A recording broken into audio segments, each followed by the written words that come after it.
a lot of people have been trying to predict when the NBA is going to start again, and I have no idea. I think none of us have really an idea of when it's going to start again, or if this season will just be canceled, which would be horrible. But right now, I want to talk about what storylines are you missing the most right now. So when you think about the NBA and what would be happening, what storylines come to mind, the ones that you're like, man, I hate that we're not seeing this play out? There's a couple, actually. The first one I think that everybody was looking at was that LA versus LA conference finals, if it was going to come to that. Clippers, Lakers, we just saw right before the season went to a halt, LeBron was starting to really kick it in gear, and the Lakers have been playing well all season. So LeBron, over that weekend, he beat Giannis in Milwaukee, and then went ahead and beat Kawhi, Paul George, and the Clippers. So LeBron was starting to play at, I've been playing at a high level, MVP level all season, but and even to correlate with that, with the Giannis-LeBron battle for the MVP, there was a lot of talk about Giannis was the runaway MVP. I still feel like he's the MVP. I think the numbers he has put up, and the Bucks have the best record. I think he still would have gotten it. Then let LeBron continue on this run. At 35 years old, the way he's playing some of his best basketball of his career. And quite a long time, LeBron's been very consistent, especially later on in his career. He's still been consistent, but he's playing as good as he was in Miami. So it's almost like something just clicked, and it's LeBron's playing really well. So the LA, Kawhi Leonard, the last Finals MVP in Toronto last season. The Clippers started to get healthy. They got a deep bench now, and I think that's what a lot of people are waiting for, to see Kawhi versus LeBron, and with AD over there with the Lakers, and he stays healthy. Paul George, he stays healthy. So it was a lot of factors. So I think that was one of the big storylines. And then to go back to the Giannis versus LeBron was he was starting to gain that momentum, and it's a storyline where I think Jalen Rose was saying this at one point. He said the narrative of people want LeBron to get that another MVP, and yes, if he's playing well, he deserves it. But Giannis is playing just as well too. So I think he was closing the gap, and if LeBron would have been on this run for the last 3-4 weeks of the season, it's much closer than people think. I don't think Giannis was a runaway, but he has a slight edge on LeBron. But the way LeBron beat him and beat Milwaukee and beat the Clippers, and if he kept playing like that and the Lakers went on a great run, he might have won that MVP. So I think those are two of the biggest storylines that I missed and was looking forward to. Yeah, no, those are definitely great ones. Hopefully we still get a playoffs, but we don't know. But with the LA storyline, it's incredible. That would be an incredible series to see in the Western Conference Finals. The Clippers and Lakers going at it. You got Kawhi and LeBron, Paul George, AD, just so many stars. And with the Clippers picking up Marcus Morris, I thought that was a really big pickup, because he's somebody who he's not going to be scared of the moment at all. And he's shooting well. He was shooting well from three, over 40%, playing great defense. Somebody who you can go to if he has a mismatch to isolate as well. And will the Lakers be able to handle the depth of the Clippers was going to be the big question, which I didn't think so. I still had the Clippers win the championship over the Bucks in a series of 6. So we was going to see, man. That was a really good one. I think Giannis had the MVP wrapped up because of how good the Bucks record was. And with the Lakers, LeBron's having an awesome season. Absolutely awesome season. Any other year, he would be right there for MVP. I think he was going to be the runner-up. But that's nothing to be ashamed of at 35, being a runner-up to a 25-year-old Giannis is nothing to be ashamed of at all. So I do like those two storylines. Of course, for me, the biggest one that I'm missing out on is the Pelicans and Zion really starting to shine through. Me being a Pelicans fan, Zion literally getting better every game. We only saw 19 games with him. He was averaging over 23 points, shooting 58% from the field. and he was getting better at being able to pick his spots, giving you those thunderous dunks, along with having a basketball IQ that's well beyond his years of somebody who's 19 years old. And he was definitely, you saw once he came into the lineup, the difference he made for the Pelicans. I can't wait to see a full season of this core together. Him, Ingram, Lonzo Ball playing so much better this year, shooting the ball well. The shooting coach for the Pelicans definitely deserves a raise because he got Lonzo looking like a whole different player. Brandon Ingram shooting over 40% from three. Drew Holiday just being the consummate professional, getting you 20 points a game, also being a lockdown defender.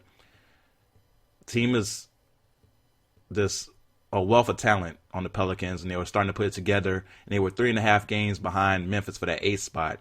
And I would love to see just a playoff series between the Lakers and Pelicans. Knowing my Pelicans wouldn't win, but it would be a great experience to get to play against the Lakers in the playoffs, and I think would really propel them into next year and give them that experience. So that's one of the storylines I was looking forward to. OKC. I've watched OKC. I like them a lot just because of the way they play. They have just a great balance with Chris Paul and Shai Gilgeous-Alexander, Danilo Gallinari, Steven Adams. You had Schroeder coming off the bench. You had just a great balance of a team where they ran pick and rolls. They did it, and not just we're going to run a high pick and roll. We're going to run it at, the wing. We're going to run it on the corner. We're going to do it into a different action on the back end. We're going to have so many different things that we throw at you that you're not going to be able to stop us. Thunder beat the Pelicans 4 times this year. I saw all 4 games, unfortunately.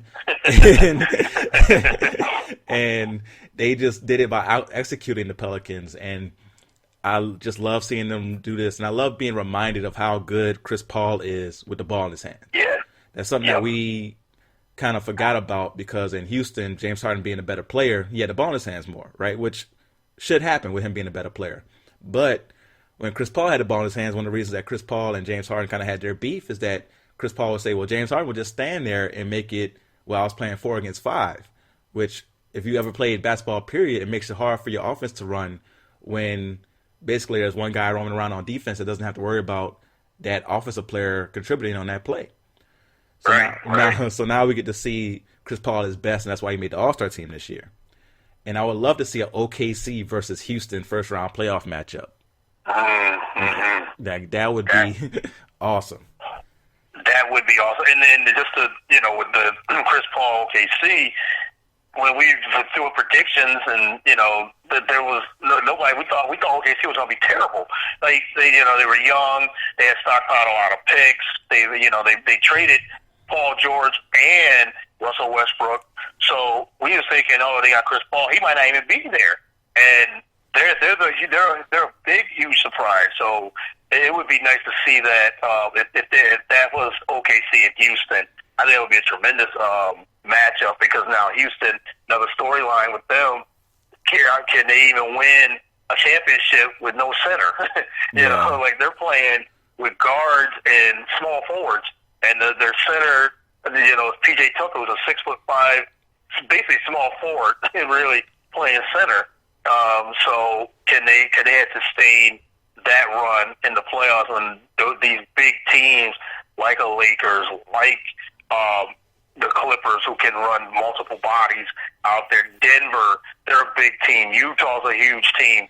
Even OKC, they're a big team with Steven Adams. So can Houston, they're shooting about 50, 63s a game. Will they be able to get over the hump? I don't think so because it's still Mike D'Antoni as a coach. So I just don't trust him in the playoffs. I don't trust James Harden in the playoffs. I don't trust Russell Westbrook in the playoffs. So that's another storyline that we should look out for. Can James Harden and D'Antoni and Russell Westbrook get over the hump and maybe get to the Western Conference Finals or the Finals? And I don't see it, but you never know. We've seen stranger things happen in the NBA. No, that's very true. I think calling Houston small ball is an insult to small ball. It's definitely they're playing miniature ball. They're out there playing micro ball. Because you got other teams who play small ball. Like it was when they played against the Clippers a few days before everything stopped. The Clippers have a lineup where they go small, right? But Montrezl Harrell at 6'8" is your center, Right. but that team is still, able to do multiple things, get the ball inside, because, Harold, no matter who you put down there, is a force to be reckoned with. Imagine, especially when you have 6'5", PJ Tucker, who's no joke on defense, very strong, but Yeah. At 6'5", there's only so much he can do when you have somebody who already has position. And that was and that was my issue with the micro ball for them. It's like, you don't have to play big ball with them. Like, that was a mistake some teams made at the beginning of the micro ball, their little, I won't say era, but when it started. The reason that Houston was having success at first, people would try to take advantage of the mismatches by posting up. Like, no, don't try to post up. Just get in position to where once you get the ball, all you got to do is turn over your shoulder and shoot it. Like, there's no need to try to post them up, because it's hard to post somebody up who has leverage on you, who's low and has that low center of gravity. You've ever played ball, you're trying to post somebody up who's got their arm pretty much at your legs, and it's very hard to back them down because they're so low. It's hard to get that position. So that's one of the things that people get wrong about basketball, because you have somebody who's taller, just put them in a post, and they should be able to take advantage of that smaller person. Nah, it's hard to back down that smaller person, especially if they're strong. It's hard to back down a smaller person. So you have to get in position to where you only got to make one or two moves, and you can get at the goal, or you can hit a little fadeaway jump, or whatever your particular move is that you like to do. So because like when the Warriors last year, when they played the Clippers, then the Warriors they're made for small ball, but they had 6'11" Kevin Durant, who can just shoot over top of anybody, and Draymond 6'8", Iguodala 6'7", and Klay Thompson 6'6". So Curry's the shortest one at 6'3". But like you said, if you're going to play small, the Clippers, they had Patrick Beverly, who's 6'2", 6'3", strong guard, and but very short. They had him on Kevin Durant, and Durant was having issues with him because he got low on Durant. Durant didn't get the proper position. As great scorer he is, he should have known, like, I can just shoot over the top of this guy. I just get position. They gave me the ball. I got him by 7-8 inches. Let me just shoot right over the top of him. But he was strong, and he was given fits, and the Golden State eventually figured it out. But as you said, if they do it against Houston, teams like that, if you get somebody, Denver plays Houston, Jokic gets in the paint, PJ Tucker can't cover him. If he gets in the paint and establishes 7-foot self right in that paint, just go right over the top every single time. They're going to have to double and triple team.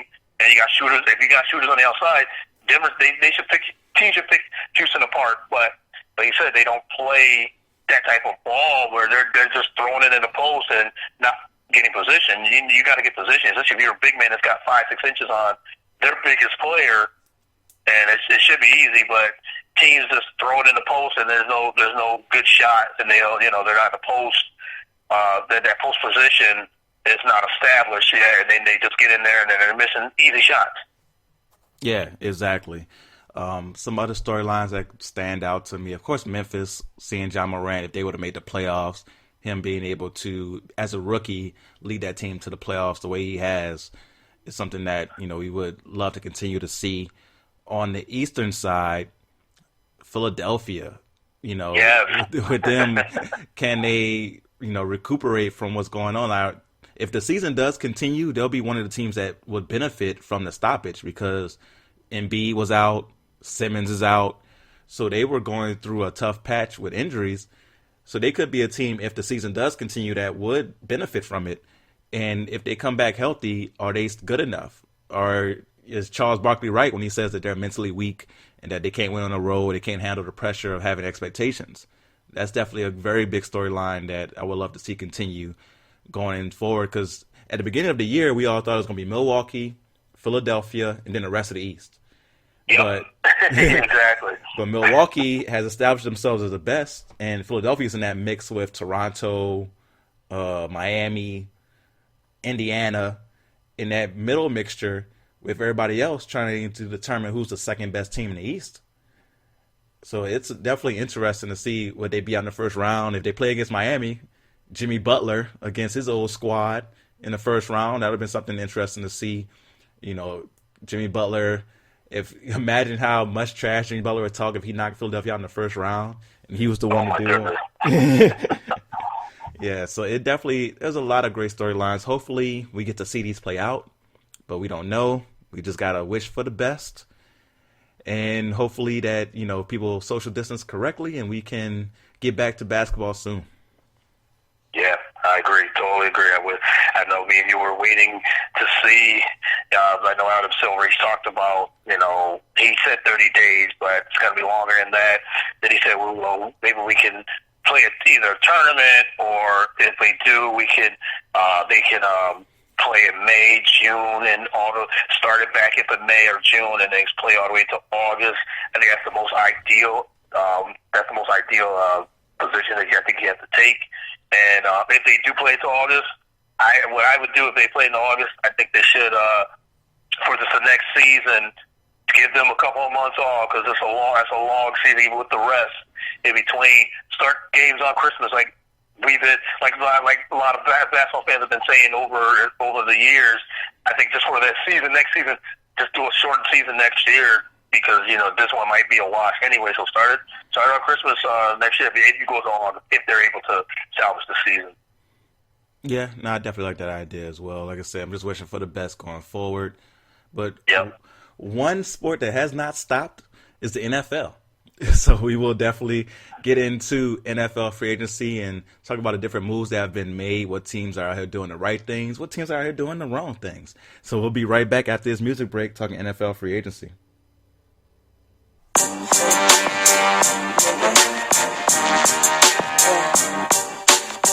I'm nasty.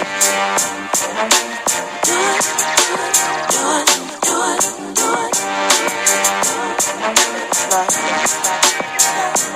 No.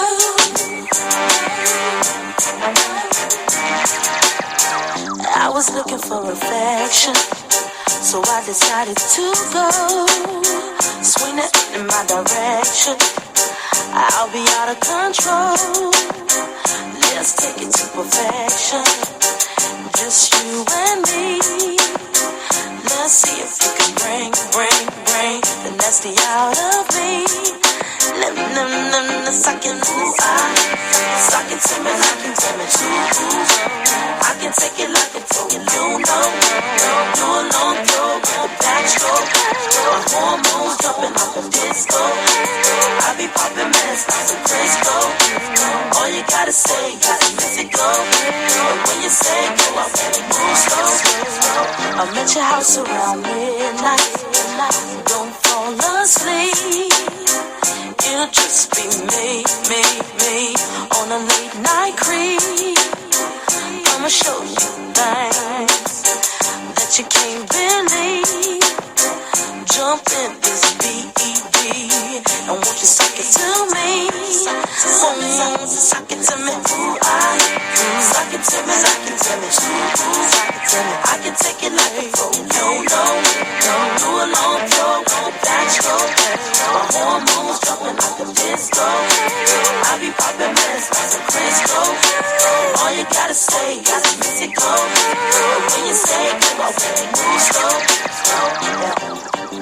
Ooh, suck it to me like you want to. Ooh, I can take it like a pro, you know. Do a long throw with the backstroke. My hormones jumping like a disco. I be popping ish like some Crisco. And all you gotta say is Missy go. And when you say go, I won't move slow. Suck it to me. Ooh, suck it to me like you want to. I can take it like a pro, you know. Do a long throw with a backstroke. My hormones jumping like a disco. I be popping mess like some Crisco. And all you gotta say is Missy go. And when you say go, I really move slow. Why Missy be socking it to niggas like Riri? The baddest industry bitches of the century. Hit hard like penitentiary. Then finally admitted that we the shit combination is lethal. Popping Patron with Missy in the 600 with no see-through. Suffer the repercussion, fucking with shit like this. We parlay puffin', constantly making niggas suffer the consequence. Gotta get the ends big. House in the shower with a caddy crib in Atlanta with a Benz. Niggas been helping the puffin' but ain't try shit. Got plenty motherfuckers that'll rock with. But sidekick wanna bust. Trigger figure inch when you fucking with me. Jealous cause I live more plus. Me and Missy live a nigga with a hair brush. Being a ruckus plus. I'm selling and pushing, picking up profits for what I'm selling, never gon' stop it. Socking into niggas and rocking it, dropping them on the spot. Heat up any block or wreck a shot, knocking you off of your sock. Guaranteed platinum, watch two of the coldest bitches get hot. I be the B-R-A-T, hubby Missy. We some bad bitches who be fucking it up. I'm the B-R-A-T, hubby Missy. And we some bad bitches who be fucking it up. I'm your nigga for life, baby. Let's continue to drive all these motherfuckers crazy, you know what I'm saying? Yeah, Timberland, I see you, baby. I feel you. Sock it to him, goddammit. It's 9-7. It's the motherfucking bitch era. What y'all niggas wanna do? The Brat test head on that ass once more. I'm out the door, motherfucker. Yeah.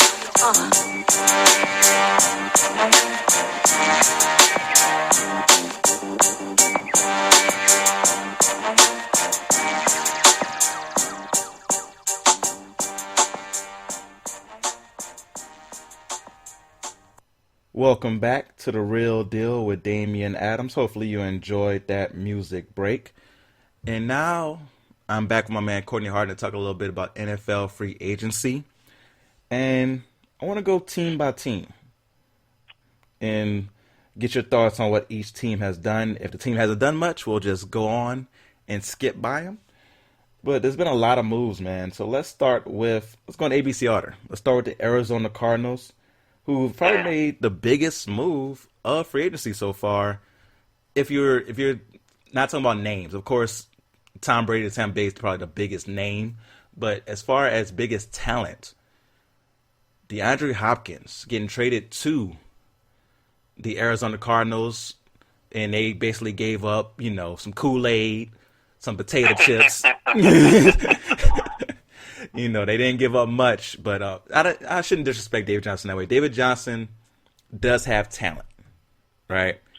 And David Johnson is the running back that was traded to Houston in return for DeAndre Hopkins. He also was given away with they received David Johnson, a second-round pick, and a fourth-round pick, if I remember correctly. And Arizona received DeAndre Hopkins, along with a 4th and 7th, if I remember correctly. Should have wrote that down. But, yeah, so DeAndre Hopkins and a 4th rounder was received by the Cardinals. David Johnson, a 2nd-round pick, and a 2021 4th-round pick was received by Houston. Excuse me on that. So, from Arizona's side, how awesome is this pickup? It was very awesome. I mean, we didn't even know DeAndre Hopkins was even on the trading block. And when that news broke, I'm at work, and we're just chatting, and it was like, free agency started, but Hopkins gets traded? Okay, where'd he go? And they said Arizona. I was like, but they gave up on us. I they had to give up a boatload of picks or players. They're like David Johnson, whatever's left of David Johnson. They said talented, but still injured. Used to be the best running back in football, 2, 3, 4 years ago when he was the number one pick in fantasy football, or top 3. So, but he finished the season on the injured list. So, injured David Johnson and, a couple of picks. Like, well, the Eagles could have used we needed a more receiver. Why did they get involved in this? Nobody probably knew. So, excellent pickup for Arizona. I think that helps Kyler Murray. He had a great rookie year. So now he has a bona fide number 1 receiver along with Larry Fitzgerald and Christian Kirk. So he's got some weapons now. So I thought it was, like you said, they gave up nothing basically to get him, bag of chips and, as you said, maybe some lemonade or something. That's all they really gave up for him, and then David Johnson. So a great move for Arizona, and they got one of the best, arguably the best receiver, one of the best receivers in football. So this definitely helps Kyler Murray in his progression to be a top tier quarterback in the next few years. Yeah, I definitely agree there. You think about it, they have DeAndre Hopkins and Larry Fitzgerald on the same team. And we understand Larry Fitzgerald is not in his prime, but he's still very good. He's still one of those guys who you can go to in a clutch situation, 3rd and 8, who you're looking for, Larry Fitzgerald. Even at 100 years old, you're looking for Larry Fitzgerald because you know he's going to catch the ball. If you throw it in a region where he can touch it, he's going to catch it. DeAndre Hopkins, same thing. You throw it in a region where he can touch it, he's going to catch it. To have two dependable receivers like that is huge for a young quarterback. Now, of course, Arizona has a lot of other places they need help. They need to improve the offensive line. Their defense is horrible. So they have other things they need to improve, but this is definitely a good start, getting a wide receiver like this who's still on a very cheap contract for the next 3 years before he can, like, that's one thing that boggles my mind to get to the Houston side of it. So one of the reasons that's reported why Bill O'Brien wanted to trade him, among a lot of things, is that he eventually would want an extension and would want more money. Of course, DeAndre Hopkins is one of the top 3 receivers in the league. You can make an argument as the top one, right? He's right there with Julio Jones and Michael Thomas. Those guys are in that argument for the top guy. Yep. So when you have one of those guys, and you have him right now on a contract that's pretty cheap, when you consider the fact that Amari Cooper just got signed for $20 million a year, and Amari Cooper can't touch DeAndre Hopkins, why not just enjoy what you have until that time comes, and you can determine then, what's going to need to happen. Or if he wants to hold out, then you say that. Now, if it comes out that he said, I'm going to hold out, okay, but you still probably could have got more for him. A lot more, especially when you consider what the Bills gave up for Stephon Diggs. Yes. So you should have got a lot more for DeAndre Hopkins, like so much more. So for Houston's side, I tried to think about like a way to not pile on to Bill O'Brien, right? I tried to think of a way to say, okay, this is why he made the deal. This is why it's positive. But let's play this out in the worst case scenario, which is possible. David Johnson is no longer good, right? He's damaged goods. Expensive running back, damaged goods. Boom. That second round pick you got, the second round pick doesn't work out. Very possible. The draft's a crapshoot. So you essentially could trade DeAndre Hopkins for nothing. It's very possible you can just have given away DeAndre Hopkins and got nothing back. Now, if David Johnson returns to that form he had that 1 year, that's another thing. David Johnson had 1 good year. It's not like he's a guy who had 3-4 good years and then had one bad one or one injury-riddled season. He had 1 good season. He had the season where he had over 1,200 yards rushing, over 800 yards receiving. Beast year. Monster year. That 1 year got him a really big contract and also led to him getting traded, getting DeAndre Hopkins. If you look at his stats, it amazed me when I looked at it. I thought for sure he might have had 2 or 3 good years. But he legitimately had 1 good season. And that 1 good season was now 3 years ago. Right. So when you, the magnitude of how bad this trade is, I don't think will hit until the season starts and Deshaun Watson is out there looking for somebody and nobody's out there. And Will Fuller's hurt again. Like, that's when it's really going to hit us. Like, they really gave up DeAndre Hopkins for nothing, right? And we've heard the reports. We've all saw. I was watching Get Up when Michael Irvin told the story about what DeAndre Hopkins told him about what happened with Bill O'Brien. And I think LaDonna on your show described it perfectly. I don't think that. Oh, for those, let me rewind. So, Michael Irvin on Get Up said that Bill O'Brien and DeAndre Hopkins didn't have the best relationship. He had a meeting with him where he said that I didn't have to do this since Aaron Hernandez. And then he also brought up the fact that DeAndre Hopkins has kids with multiple mothers, right? And was upset about the kids being around or the mothers being around. So on your show, LaDonna said that she doesn't think that he was comparing DeAndre Hopkins to Aaron Hernandez, but was just making a bad analogy about the situation, which I agree with. I don't think, because if he was, he needs to be fired immediately. Yeah, fired on his day off. Fired on his day off, like Todd Gurley said, like for real. Like, You're right, and I agree with Donna. She was on the show. Shout out to her, and she was saying the same thing. Like the narrative is okay. He's not trying to compare him to Aaron Hernandez, but it's more of this. It was just I think he was misquoted, and I'm with you. I think I was watching. When Michael Irvin broke that news, and then all these videos, he's talking about his baby mamas. Hey, that's personal stuff. Like, even if it's true, Bill O'Brien, I don't know what he's doing. Like I said, I don't want to pile on the guy either, but he makes it hard not to. He's making it hard not to, think, like, what are you doing? And Deshaun Watson, I mean, he stuck up for him over the last 2 years, and what they need to address is that offensive line, because Watson's still running for his life over the last couple of years. I mean, for him to be upright the way he has been over the last couple of years is amazing, because that offensive line is terrible.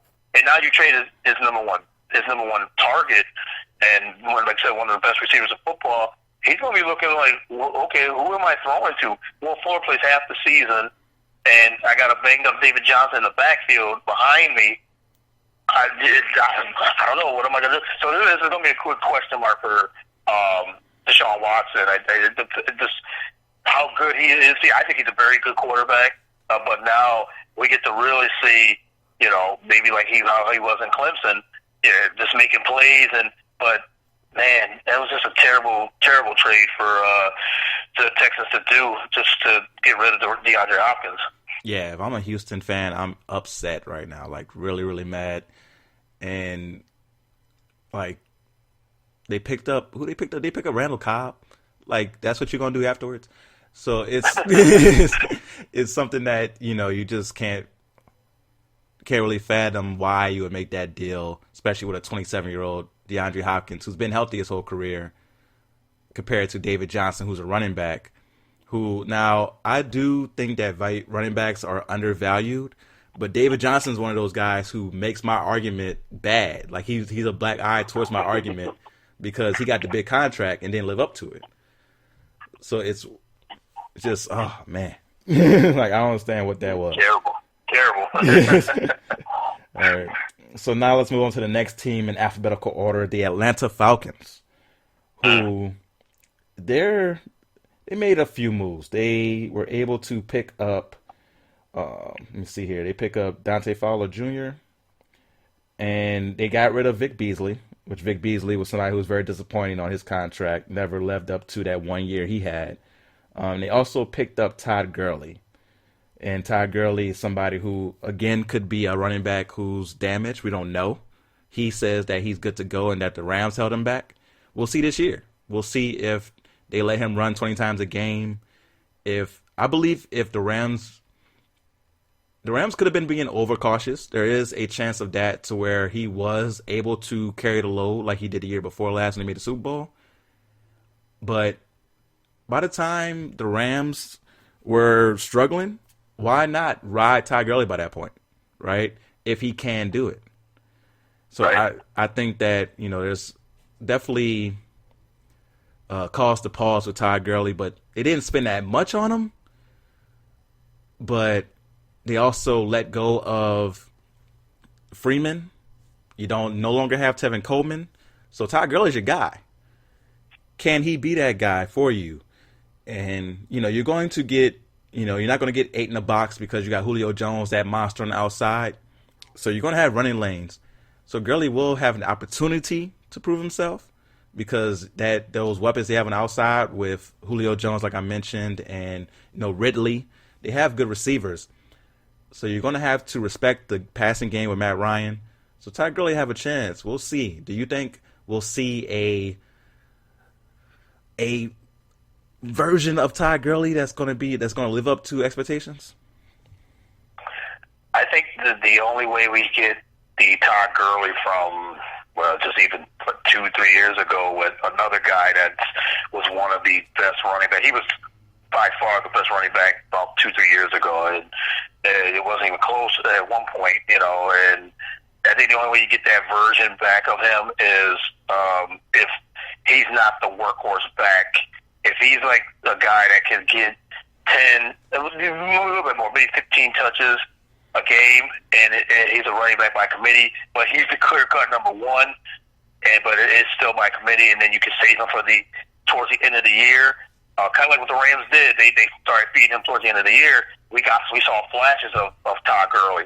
I think his injuries to his knees, he's got arthritic knees now. I think it's more than what the Rams even said themselves. I think they kind of knew, because just to me, you don't cut players like that. I mean, they cut him. They didn't even trade him. They just got rid of him. They ate $20 million to do it. Yeah, right. So, and he could be playing with a chip on his shoulder, with motivation and things like that. I think that can help. But if he's a guy that can, if he's a guy that can, like I said, if he's not, I don't think we're going to get the Todd Gurley again where he's running 20, 25 times a game, or 25, 30 touches a game. If he's a guy that can, they split that in half, and he's fresh throughout the end of the season, then we will see flashes. But I don't think we're going to see the old Todd Gurley. It's a 1 year, $5 or $6 million. Yeah, so Atlanta $6 million. didn't really give him much. So it's a proven year for him. But man, it's so sad to see. As you said, I value the running back position too. It's sad to see these guys like David Johnson, Todd Gurley. These guys, they're getting injured. They're injured so much, and the running back is devalued. And Todd Gurley can catch out of the backfield. He was one of those guys that could do it. David Johnson not so much, but Todd Gurley could. And but I think we're going to see flashes, but nothing like the Gurley of 2-3 years ago. Yeah, I agree with you there.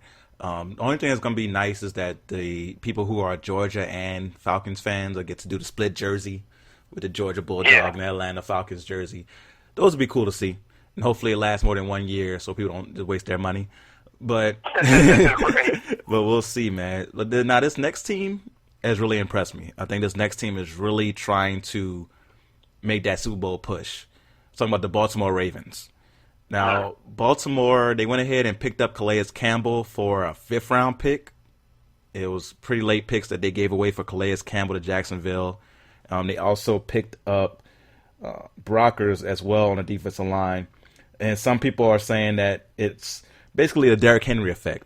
If you remember the playoffs, Tennessee went into Baltimore in the divisional round, ran Derrick Henry over and over and over again, and was able to control the clock and basically walk out of Baltimore with a victory and get to the AFC Championship, because of Derrick Henry being able to run the ball. But we don't sign Derrick Henry to a multi-year contract. We just give all the money to Tannehill, even though we only asked him to throw the ball 10 to 15 times in the playoffs. But I digress. So Baltimore is really making some big moves. What do you feel about Baltimore and what they're doing in the offseason so far? I like what they picked up. I do like the Calais Campbell pickup. As you said, I think they just had to. And Baltimore had a really good defense. So when it came to the playoffs, it was just Tennessee they got hot. They were just a hot team. They rode Derrick Henry. Ryan Tannehill didn't have to throw the football as much until they went against Kansas City. So I just think they caught fire at the right time, Tennessee. So because Baltimore, they were running through everybody. Lamar Jackson, MVP, and they were balling with the running game, and he was balling. So they shoring up the defense. I think that was the right move. I still think they might still need to get a couple more weapons for Lamar Jackson, but I think with the defense, I think they did really well. I always like Calais Campbell. He just makes plays. The guy that just makes a lot of plays, and even with his age, he still could be productive. So it only helps their defense moving forward, and they're going to still be in the mix as one of the top teams in the AFC. Yeah, definitely. I agree with you there. And Calais Campbell, I love his name, Calais, because it matches him. Like, Calais just sounds like it's huge. Like, I feel like if you looked Calais up in the dictionary, it'll be huge, humongous. And he's and he's definitely somebody who lives up to that name, being 6'8", 300-something pounds, and being able to move like he moves. Just ridiculous. Even though he's 34, I still think you get a couple more productive years out of him. And like I said, Michael Brockers as well, somebody who was very productive on that defensive line. They'll be good. They'll be really good. They did give up one of their tight ends for a second-round pick. Now, I don't know if they're going to use that second-round pick on a wide receiver. Hollywood, definitely made some flashes last year with his speed, but he was going through some health things. So hopefully he's healthier this year. They pick up a dependable possession receiver. I think would definitely be great for Lamar Jackson. You know, you have your tight ends there who are dependable in that. Like Mark Andrews is very dependable. But when you go to wide receivers, you have those guys who can both go deep and 3rd and 8. You can hit them on a deep out route, something like that, where maybe the tight end isn't open. I think that will help as well. So I agree with you there. But they'll definitely be there when it comes time to be contenders. Now, speaking of teams who did go after big-time wide receivers, the Buffalo Bills. We mentioned it earlier. They picked up Stephon Diggs. Now, Stephon Diggs is a very good receiver, but we all agree he's not as good as DeAndre Hopkins. Now, just to remind you, Arizona gave up David Johnson, an expensive, injury-riddled running back, a second-round pick, and a 2021 fourth-round pick to get DeAndre Hopkins, who is arguably the best receiver in the league. Stephon Diggs, who is good, you know, could even be great if he probably would have bigger numbers on a different team. But Minnesota is definitely wants to run the ball. That's their motto. That's what they want to do. So you can't blame Diggs for not having bigger numbers. But he does take advantage of his opportunities. But he's also been known to not be the best locker room presence. You know, it's seen against the Saints. I remember watching that game. I'm a Saints fan. Minnesota's playing against the Saints in the wild card round. Minnesota's winning. And there's a scene where you see Diggs yelling on the sideline because he wasn't getting the ball in a game, playoffs, where Minnesota's winning the game. So it makes you wonder where his priorities are. But he is very good. So because he's that good and he was disgruntled, you would think that that combination would lead to him getting traded, but not for a good amount. But Minnesota was able to get a lot from Buffalo. So now I'm just pulling up this trade here for what they gave up for him. So while I put it up there, what do you think about the move in general for Buffalo picking up Stephon Diggs? Do you think it's a move that will make them better?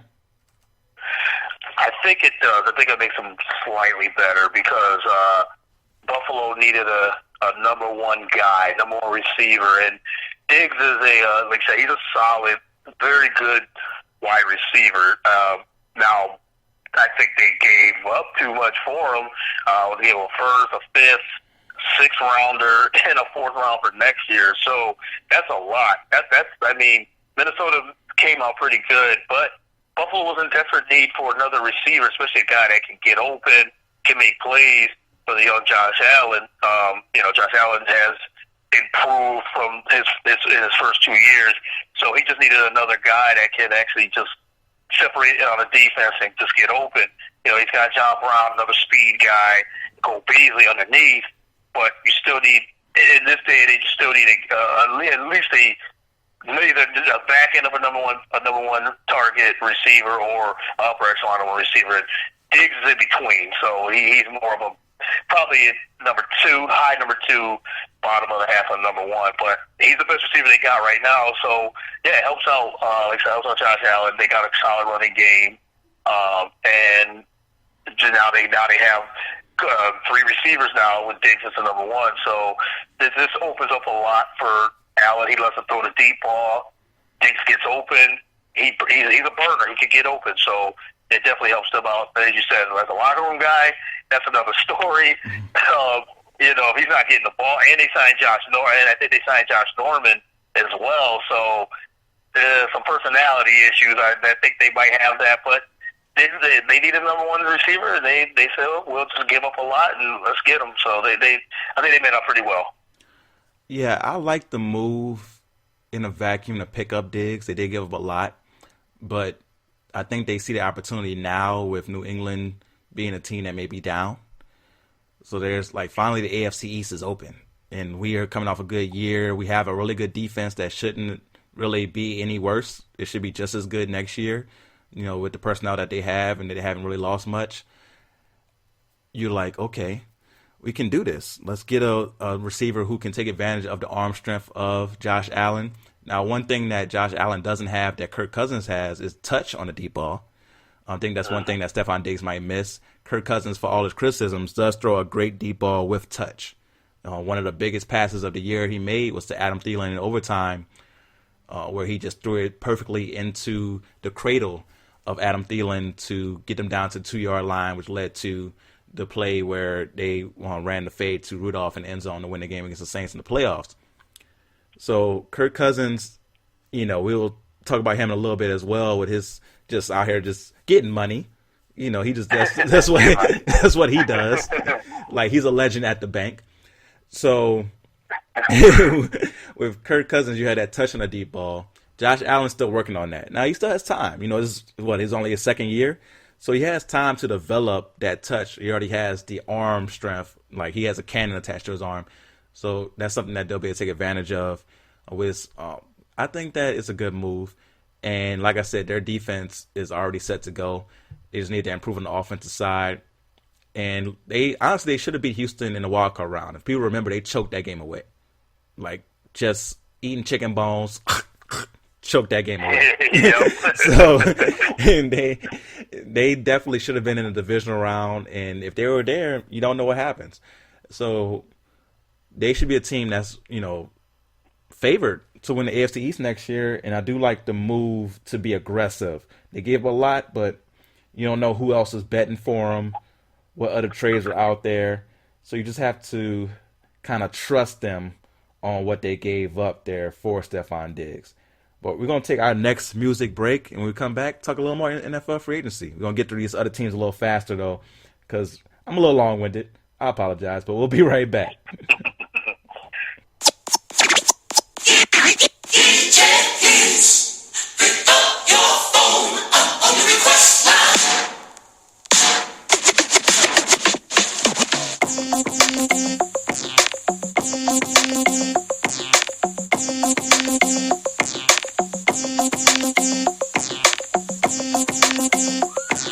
This is a Missy, Elliott, one-time exclusive. Come on, is it worth it? Let me work it. I put my thing down, flip it and reverse it. It's your primitive is when yet. It's your primitive is when yet. If you got a big, let me search it to find out how hard I gotta work. Yeah, it's your primitive is when yet. It's your primitive is when yet. I like to get to know ya so I can show ya. Put the pussy on ya like I told ya. Give me all your numbers so I can phone ya. Your girl acting stink, then call me over. Not on the bed, lay me on your sofa. Or before you come, I need to shave my chocha. You do or you don't, or you will or won't cha.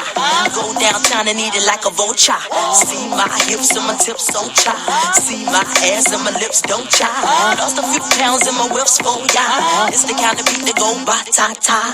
Ba-ta-ta-ta-ta-ta-ta-ta-ta. Sex me so good I say blah, blah, blah. Work it, I need a glass of water. Boy, oh boy, it's good to know ya. Is it worth it? Let me work it. I put my thing down, flip it and reverse it. It's your primitive is when yet. It's your primitive is when yet. If you got a big, let me search it to find out how hard I gotta work. Yeah, it's your primitive is when yet. It's your primitive is when yet. If you a fly gal, get your nails done, get a pedicure, get your hair did. Boy, lift it up, let's make a toaster. Let's get drunk, it's gonna bring us closer. Don't I look like a Holly Berry poster? See the Belvedere playing tricks on ya. Girlfriend wanna be like me, never. You won't find a bitch that's even better. I make you hot as Las Vegas weather. Listen up close while I take it backwards. Okay, begins to listen me what you want. I'm not a prostitute, but I can give you what you want. I love your braids and your mouth full of phones. Love the way my ass go ba-boom, ba-boom, boom. Keep your eyes on my ba-boom, ba-boom, boom. You think you can handle this, ka-dunk, ka-dunk, dunk. Take my thumb off and my ass go boom. Cut the lights on so you see what I can do. Is it worth it? Let me work it. I put my thing down, flip it and reverse it. It's your primitive is when yet. It's your primitive is when yet. If you got a big, let me search it to find out how hard I gotta work. Yeah, it's your primitive is when yet. It's your primitive is when yet. Boys, all type of boys. Black, white, Puerto Rican, Chinese boys. Wine, tanya, toyo, tanya, tanya. Blanco, tanya, toyo, tanya, tanya. Girls, get that cash. If it's not a 5 or shaking your ass. Ain't no shame, ladies, do your thing. Just make sure you ahead of the game. Just cause I got a lot of fame, super. Prince couldn't get me, change my name, Papa. Hooter can't tell you slave again, no sign. Picture Black saying, oh yes, I'm massa. Picture Lil' Kim dating a pastor. Minute Man, Big Red can outlast ya. Who is the best? I don't have to ask ya. When I come out, you won't even matter.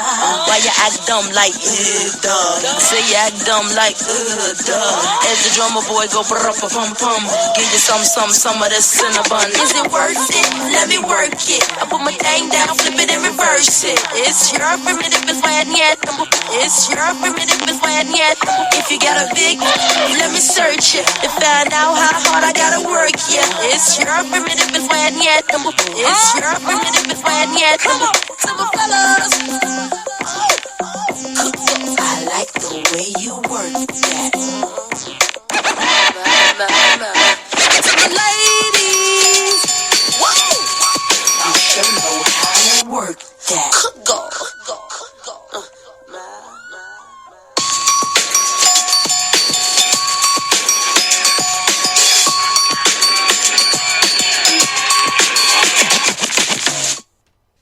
Welcome back to The Real Deal with Damian Adams. Hopefully you enjoyed that music break.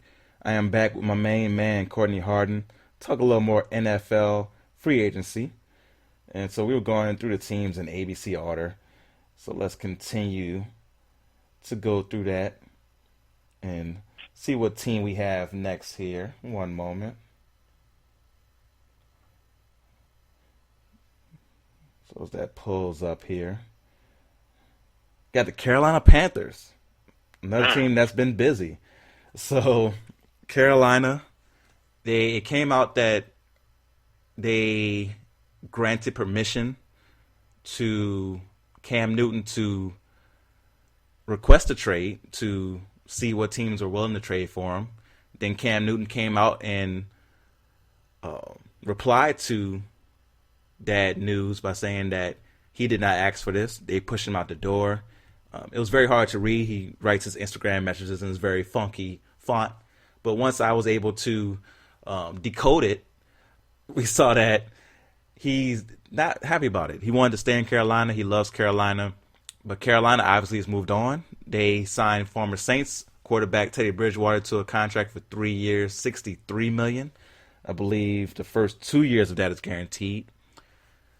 So what do you think about Carolina moving on from Cam and giving the keys to Teddy B? We knew that maybe this day was coming, that Cam was going to probably leave. There was talks all through this last season. Then he gets hurt. Really can't do much of anything. I believe Cam might be more hurt than what we know. I think he could be one of those guys. He's been injured not most of his career, but some of his career. Part of his career, he's been just hurt just the way he plays. He's a big, strong guy, but there's some reckless things he does. Running the football upright and then getting hit. He takes hits. He takes unnecessary hits. Some late hits, things like that. So I think it's catching up to him. No matter how big you are, it's catching up to him. I think Carolina, they're probably tired of it. They're unfortunately they're tired of he can't stay healthy, and maybe there's some other issues there. But getting Teddy B, I like Teddy Bridgewater. I really do. He's called Teddy Two Gloves Bridgewater, and but the guy can play. He can flat out throw the football, and he did it for your Saints last season. When he went 5-1, 4-1, something like that. 5-0. Yeah, so he makes plays. So it's a new era in Carolina, and Teddy Bridgewater got paid, and now he's their number one guy. I don't like the way Carolina has done Cam. especially now at the end. If Cam can still play, I mean, this guy's just removed from MVP in 2015, so I still think he still has a few good years left. But maybe it's time for him to leave and start over somewhere if there's a spot for him. And cause Cam's still talented, he can throw the football, can run it. I just don't like the way Carolina has did that relationship, how it's fractured like that. But to give Teddy Bridgewater to get paid the way he does, I think I think he's going to be productive. So I actually like this move for Carolina. Yeah, I'm not mad at it at all, especially when you think about the fact that they got Joe Brady there as one of the coaches to propel that offense. That's somebody who Teddy Bridgewater is familiar with. He's familiar with that system coming from the Saints. So he'll be able to do that. Teddy Bridgewater is known for his, check down ability to the running back, which who's better to have that with Christian McCaffrey. Right. Now, for Cam Newton, I understand if they just want to reset and they're thinking, okay, we've lost Luke Kuechly now. That team that went to the Super Bowl is pretty much gone. We just need to go ahead and start over, and Cam, has 1 year left on his contract. We can trade him for something or just release him if we can't find a trade deal. Because you're definitely not going to have Cam on the roster come season start when you're paying Teddy Bridgewater starting money. So for Cam, for the teams that's remaining that's still looking for a quarterback, what team do you think fits Cam the best?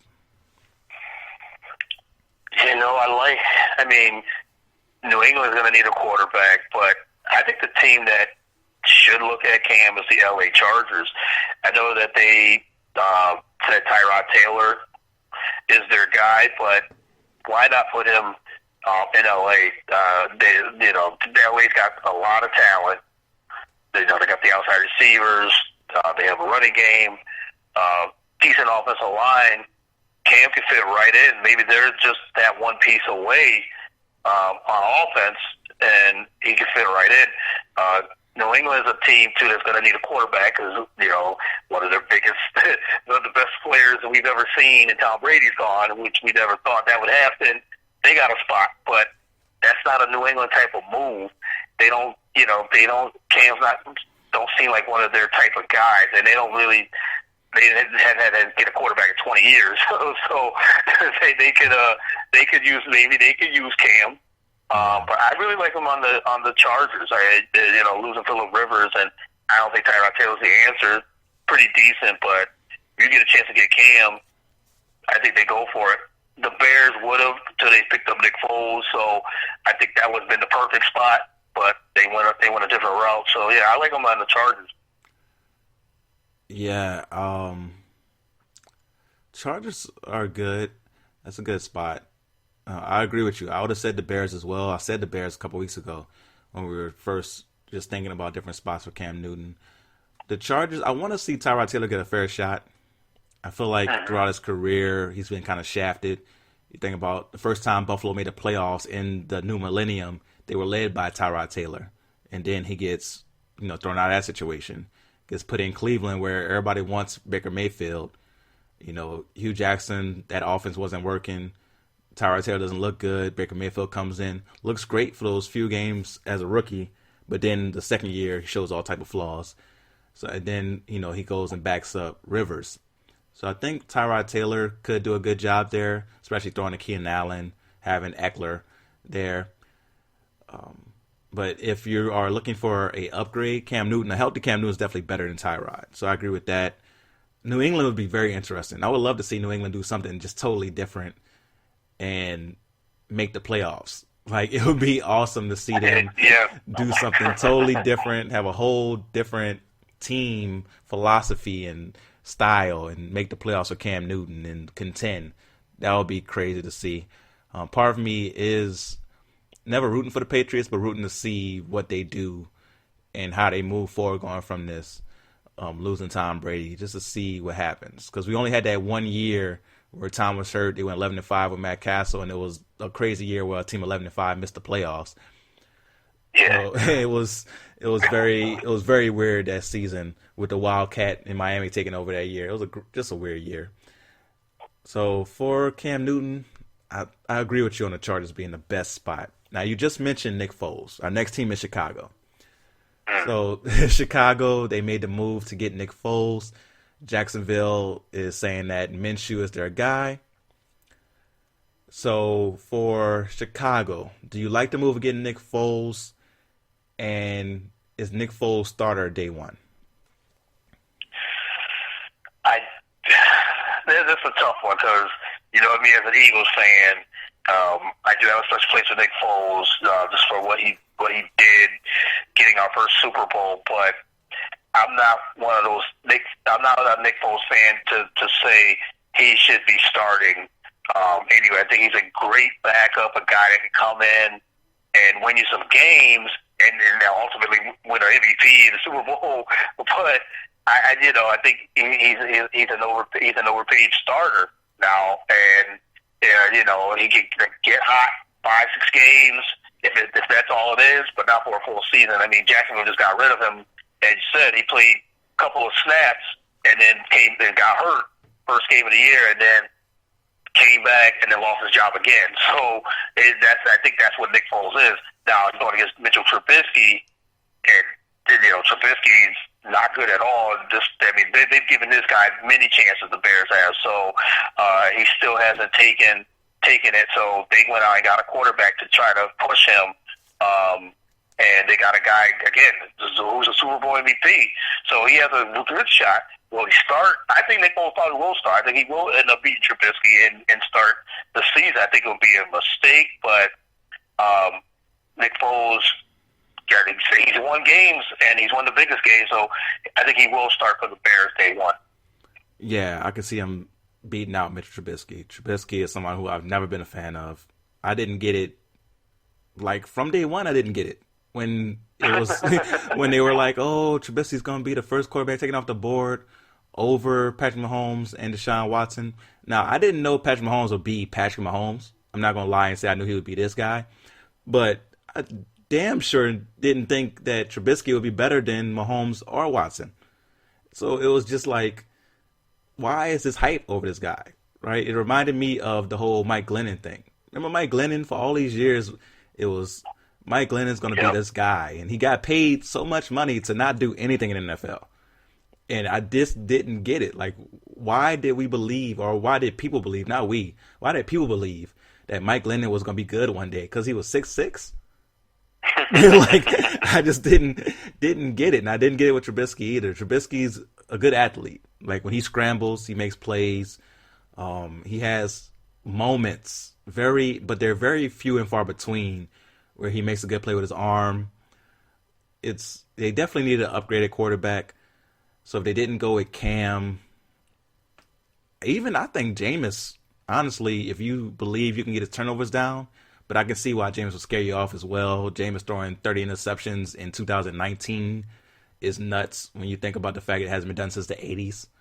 Like, crazy. But you just have to, I think you had to bring in somebody who can give you a legit shot to win. And with Nick Foles, you do have that, especially if Chicago's defense, which they did make a big move on defense as well, picking up Robert Quinn. Spent a lot of money on Robert Quinn, but they picked up Robert Quinn on defense and also picked up Jimmy Graham at tight end. So they're trying to get better. Jimmy Graham is somebody who, as a Saints fan, I'm familiar with. That was his best years by far. He's not been the same since he's left the nest of Drew Brees. But he's somebody who can be productive, and he's past his prime now. He's somebody who reached really, really quickly. It seems very fast, got into his 30s and passed his prime really quickly. But they got a good team. They have good pieces there. I think Nick Foles is somebody who, you don't ask him to win games for you. You ask him to not lose games for you, and he won't do that. And, he'll have his moments. Like, that playoff run for you guys, he outplayed Tom Brady in the Super Bowl. And that's something that you cannot take from him. Yeah. So, that's something that he's going to have forever. And because of that, he got $80 million contract. So, he's going to have moments where he looks good. Hopefully, he can stay healthy. And he's somebody who can win you games. So, I'm not mad at the move, but I can get why you would be reserved about it, because you're like, okay, I've seen Nick Foles be great, but then he'll go back to being Nick Foles. So I definitely understand why you say that. All right. Exactly, and then for some Eagle fans, I love them, love all my Eagle fans, but I think they get a little too overzealous with the Nick Foles thing. Now, yeah, he did it 2 years because my guy Carson Wentz. I'm a Carson Wentz guy, but he can't stay healthy, so Nick Foles comes in and almost did it again. Gets your Saints almost that year, and I'm like, well, Nick Foles doesn't do it again. I mean, he was close. Alshon Jeffrey drops that football, he's out with a raid, he's gone. But, like I said, I've seen that, and Nick Foles is a solid quarterback, can win games, can win big games. And, it makes sense. With the defense the Bears have, solid, there's really good defense, and they have a running game. They got some decent receivers, and when that's all you need with Nick Foles, he said not to lose games, and he won't do that. He won't turn the ball over a lot either, so that's one thing that he does have is turn the ball over that he can, and he's very very good under pressure. So it's a good quality to have as a quarterback. Yes, definitely. The next team on the list is Cincinnati. We're gonna skip past them. They haven't done much. Their big move is gonna be drafting Joe Burrow in the first round, first overall pick, and we'll see what happens there. They also franchise tagged AJ Green. I don't really get that one. You're bad. Let that man go. Yeah. So, yeah, but we're going to skip past them. The next team up is Cleveland, who they have had a great offseason. But I don't want to talk about them because, honestly, we got to see it in the real season. Like, last year they had the best offseason, too. And look what happened. So, so for me, I'm not going to sing their praises until I see them have a record of like 4-0 or like 3-1, and we see potential for them to be in the playoffs. Agreed. I agree with that. All right, for the next team, the Dallas Cowboys. Got to talk about them. All right. So Dallas, they no longer have Robert Quinn. We talked about how Robert Quinn was able to, get his big contract to go elsewhere. They also lost Malik Collins at defensive tackle and cornerback Byron Jones, who got paid by the Miami Dolphins, big money. But they did sign Dallas. They signed Gerald McCoy. They also re-signed Amari Cooper for a contract of 5 years, $100 million, and a franchise tag Dak Prescott. Now, I'm not familiar with this year's franchise tag at quarterback. I know usually when you franchise tag a quarterback, usually the plan is to try to just lock them in so you can have more time to negotiate the long-term deal. Now, with Dak, we don't know because they spent so much money in other places. Will they go ahead and try to sign him, or will they say, we need you to prove yourself for one more year? Will they go the Kirk Cousins route? If they do, Dak Prescott's bank account may benefit from it. So, for Amari Cooper, do you think they overpaid for Amari Cooper? He got basically the same contract that Michael Thomas got last year. Yeah, definitely. I think it is the same contract, and I think Dallas had to. I think they had no choice but to overpay him. And, reading reports, I think the Redskins actually offered Amari Cooper more. So he basically could have got, I don't know what the contract would have been, but maybe they would have paid him $21, $22 million a year. So Amari Cooper is a top-tier receiver, top 10, I would say, receiver. So I think Dallas had no choice but to pay him. But now, as you said, they use all their resources on other positions. I mean, Zeke got paid, so now you got to pay your franchise quarterback. And this has been going on this whole season, and even on the off season, you franchise them. Yeah, Dak's going to get paid, but it's one of those things where how much do you pay him? Do you pay him? I guess he wants more than what Carson Wentz got, what Jared Goff got, but okay, so you want to pay him about 33, 34. I guess he wants 30. There was reports that he wants $35 million a year. Cowboys offered him, I think it was like 33, 34. I read something like that. They offered him a 4-year deal. He wants that 5th year. He wants that guaranteed money and that extra year, which I don't blame him, because who do they go to if they lose Dak? Like, if they lose Dak for anything, who they gonna get? You know, then we just talk about these quarterbacks. Then they go the Winston route or Cam Newton. So I think they will pay Dak. I think they're gonna give him the money, a couple million per year that he's asking for. But he's not as good as Russell Wilson, so he can't. I don't think he has to make that money. But it's somewhere between Wentz, Goff, and then the Russell Wilson contract. But Amari Cooper, yeah, I think they had to do it, and they got aggressive. They paid him $20 million a year, $100 million contract. I think it was a necessary move to keep Amari Cooper. Yeah, when you say that other teams like the Washington football team was out there offering more, you know, I guess you just become a free agent at the right time. That's when it happens. Because Amari Cooper, like you said, top 10, top 12 receiver, someone who is a good number one, especially when his hands are working. You know, he had moments in Oakland where his hands weren't working the best. Yeah. But when his hands are on and he's a really good route runner, deceptively fast, can break away from, you know, defenders and get that long run for you, that long pass and catch. $100 million seems a lot, especially because Michael Thomas got the same contract, and you know Michael Thomas is somebody who can make an argument as being the best receiver in the league.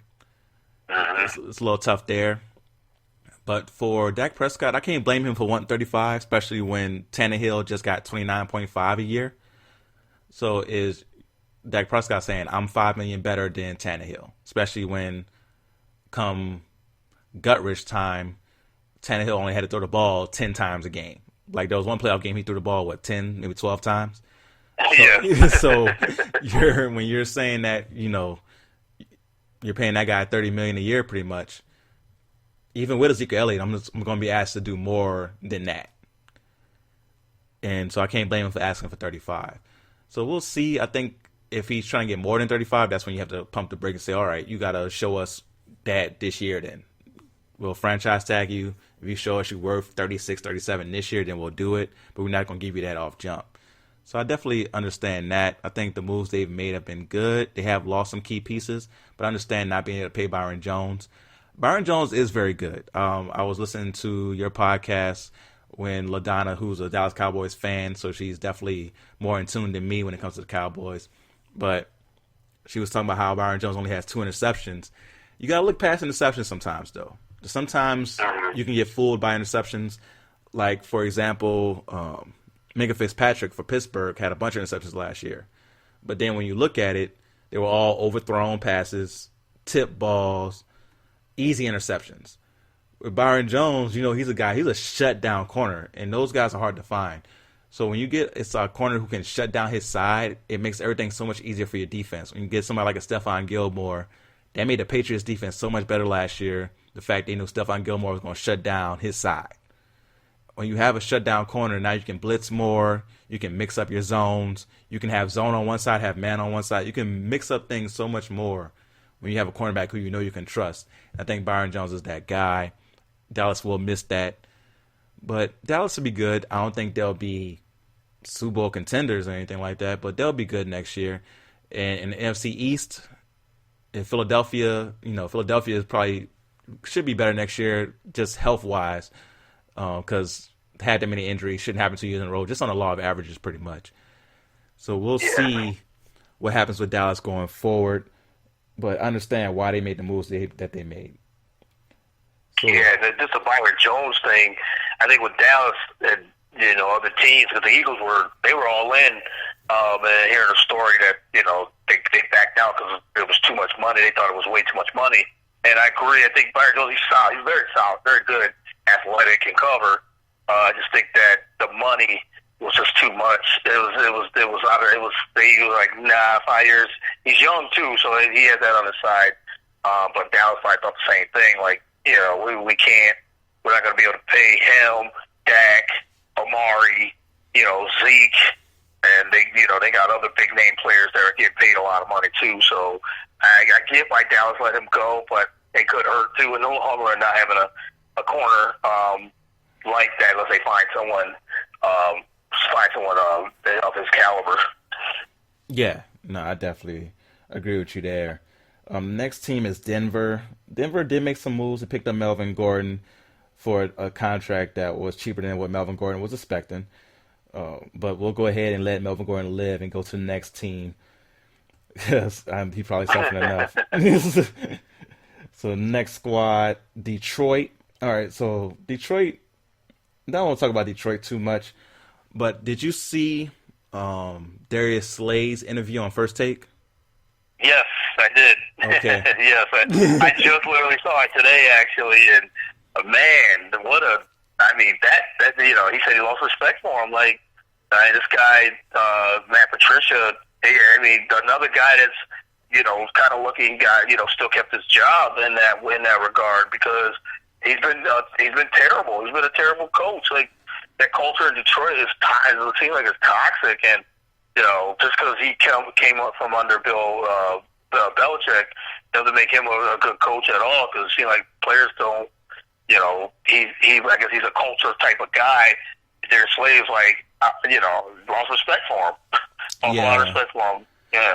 So for you guys who may not have seen it, Darius Slay was on First Take, and he was talking about his relationship with Matt Patricia. And he was talking about they was doing a film session.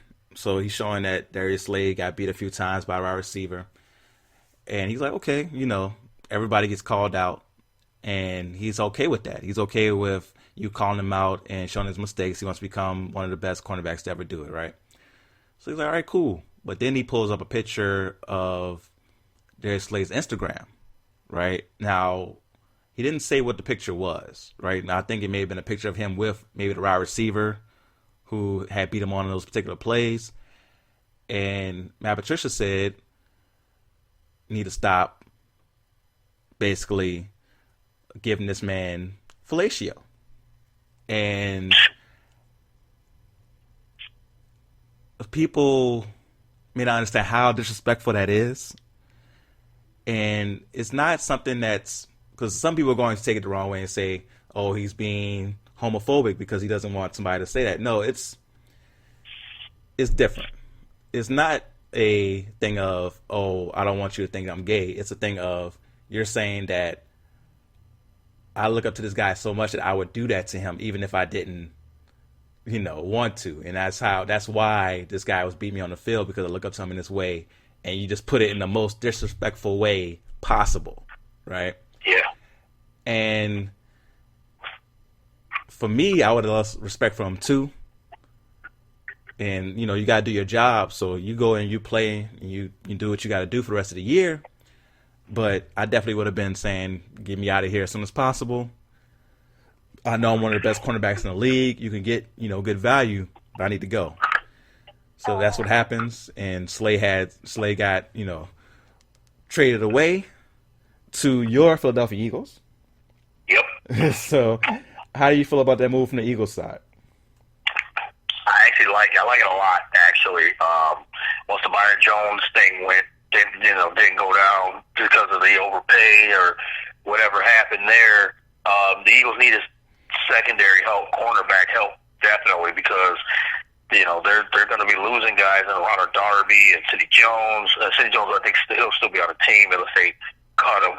But we were playing with guys, Band-Aid guys, just because the guys were just dropping. I think me and you were out there with the Eagles last year playing cornerback at one point, man. This is the last 2 years. So, Jalen Mills, he got re-signed. Rodney McLeod got re-signed. They lose Malcolm Jenkins, and that's a big blow. But so they needed a bona fide number one corner, and I really like the move to get Darius Slay. Big play Slay, as they call him, and he's a number one corner. He can cover. He could play, cover in the zone, man to man. He's a solid corner. So the Eagles definitely they filled the need.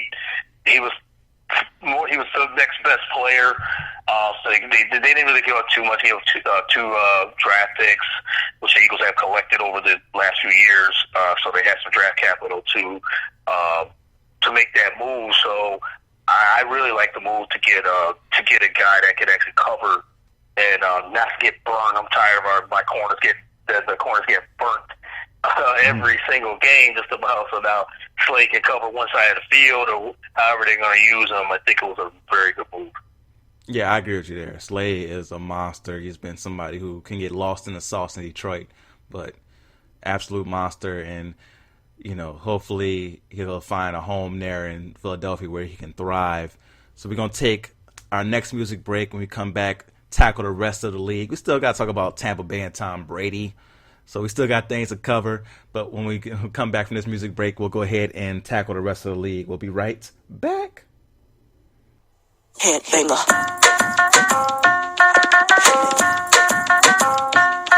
Hit me. Hit me. Give me some news. Give me some news. Give me some news. Missy be putting it down. I'm the hottest round. I told y'all mother, y'all can't stop me now. Listen to me now. I'm lasting 20 rounds. And if you want me, then come on get me now. Is you with me now? Then biggie bounce. I know you dig the way I switch my style. Holla, holla. People sing around. Now people gather round. Now people jump around. Get your freak on. Get your freak on. Get your freak on. Get your freak on.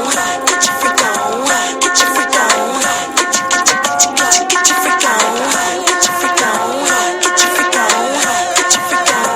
Get your freak on. Get your freak on. Get your freak on. Get your freak on. Is that your chick? People you don't know. Me and Timberland been high since 20 years ago.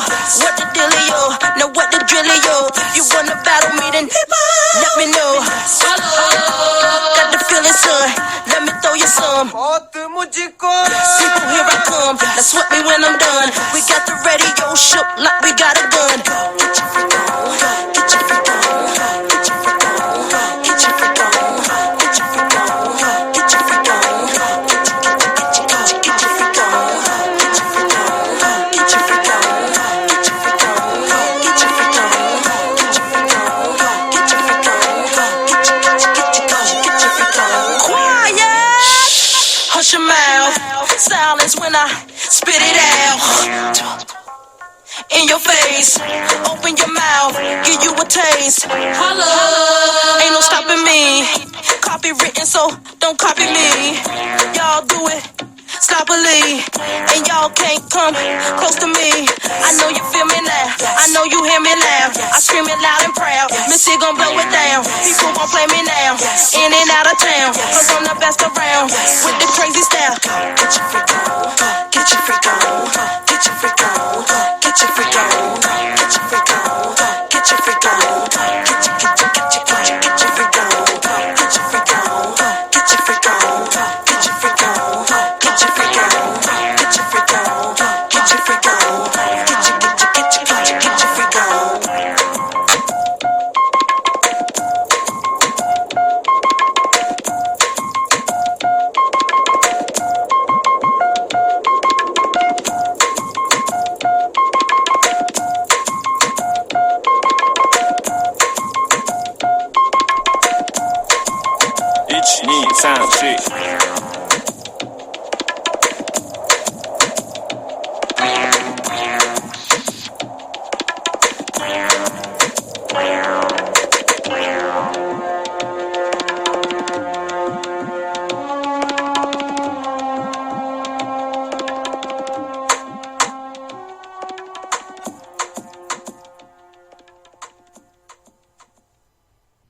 Welcome back from that music break. Hopefully you enjoyed it.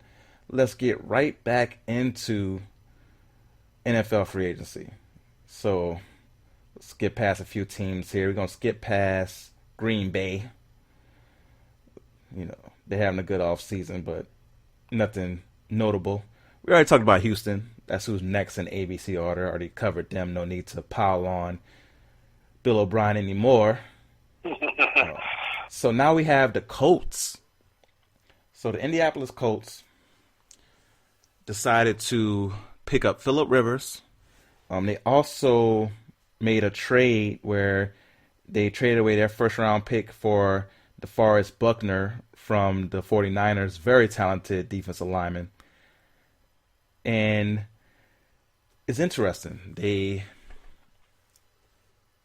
I guess they felt like they were 2 players away Maybe they felt like they were that defensive lineman away and that quarterback away from being true contenders, and they didn't truly believe in Jacoby Brissett. How do you feel about the move of picking up Rivers at this point in his career?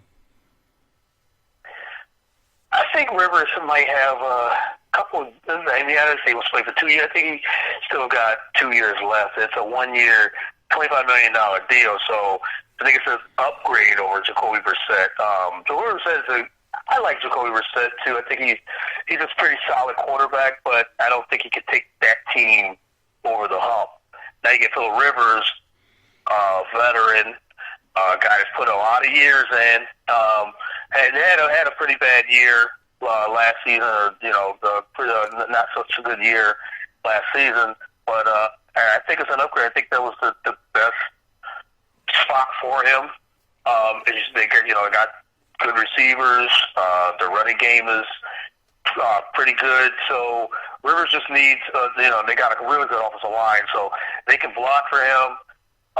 He plays. He can still throw the football like no other. So he's still a really good quarterback. So, like I said, it's an upgrade over Jacoby Brissett. So, in that division, it's a really good possibility that they could, with Tennessee, Jacksonville, and Houston. Now we don't know what Houston is. The Colts could actually win that division. So, getting an upgraded quarterback, I think it's a good move. Yeah, if you believe that Rivers still has something left, I like it. For me, it's a bad sign that LA was willing to give up on him like that. So for me, it's like, and he was the Chargers like forever, and for them to say, all right, go ahead and do what you do, be happy. For them to be able to release him in that way is something that's a bad sign for me. But we've seen this with quarterbacks in the past. Tom Brady's going to the Bucs. We saw Brett Favre go to the Jets. We saw Joe Montana go to the Chiefs, and so on and so forth. So we've seen this with, legendary quarterbacks, Hall of Fame quality quarterbacks, and hopefully Phillip Rivers still has something left. And if he does, the Colts will be good. Now, wide receiver-wise, they got to hope that T.Y. stays healthy. Phillip Rivers and T.Y. could be a great connection. But it's definitely something that is a risk, picking up an older quarterback when there were other options out there like, Cam, Jameis, Teddy. There were other options out there before they decided to sign Rivers. So we'll see. And I like the pickup of Buckner on the defensive line. He's a monster. I understand San Francisco just wasn't going to be able to afford him along with their other defensive linemen. So it makes sense. But the Colts, like you said, they definitely can win that division. So I like the move. So for our next squad, let's see here. We got Jacksonville. We already know what they did, giving up Nick Foles and Calais Campbell. Looks like here. They already set to go into rebuilding mode, so we'll let them rebuild in peace. Go to the next squad. Kansas City, they haven't done much. Defending Super Bowl champs. For them, the only thing I want to talk about with them is coming around that time now where Patrick Mahomes is going to be set to get an extension. And I've been saying, if I'm Team Mahomes, if I'm his agent, I'm his homie, mom's wife, whoever, I'm telling Patrick, you should change the game. Your contract should be, first of all, fully guaranteed, right? Kirk Cousins got a fully guaranteed contract. I'm a quarterback that just finished my third year. I already have a regular season MVP and a Super Bowl MVP. I'm just all around a badass. I'm getting a fully guaranteed contract. And I want it to be for the most money ever. So whatever the biggest contract ever is, I want that plus more. So if it's $180 for the biggest contract ever, I want $180 and $1 fully guaranteed. Exactly. Get your money. I'm sorry. Yeah, I'm with you. Patrick Mahomes, I know some will say arguably the best player. I'll say the best player in the league right now. Get your money. Like you said, you're coming off a Super Bowl MVP, coming off MVP 2 seasons ago. Get your money. Get it now. Get things at 180, 200 million. I'm saying get that 40 mil a year, 5 years, 205 years, 40 a year, and let's go. I'm getting 150 guaranteed. Just get your money. Yes, definitely. We're on the same page there. But that's all I want to touch on with Kansas City. So the next team is the Las Vegas Raiders. Mm-hmm. And they've had a very interesting offseason. So let's stop on them for a minute. So they picked up Corey Littleton from the Rams, somebody who's a good linebacker. They also picked up Eli Apple from the Saints. I'm not a fan of Eli Apple. He's somebody who got burnt a lot. Let the door hit him where the Lord split him. I'm not sad to see him. Definitely not sad to see him go. They also decided to pick up Jason Witten. So Jason Witten. So I blame us for this. I blame us, the people, for this. Jason Witten, was comfortable. My man was retired in the Monday Night Football booth, and he didn't do the best job, right? But we as fans were really rough on him.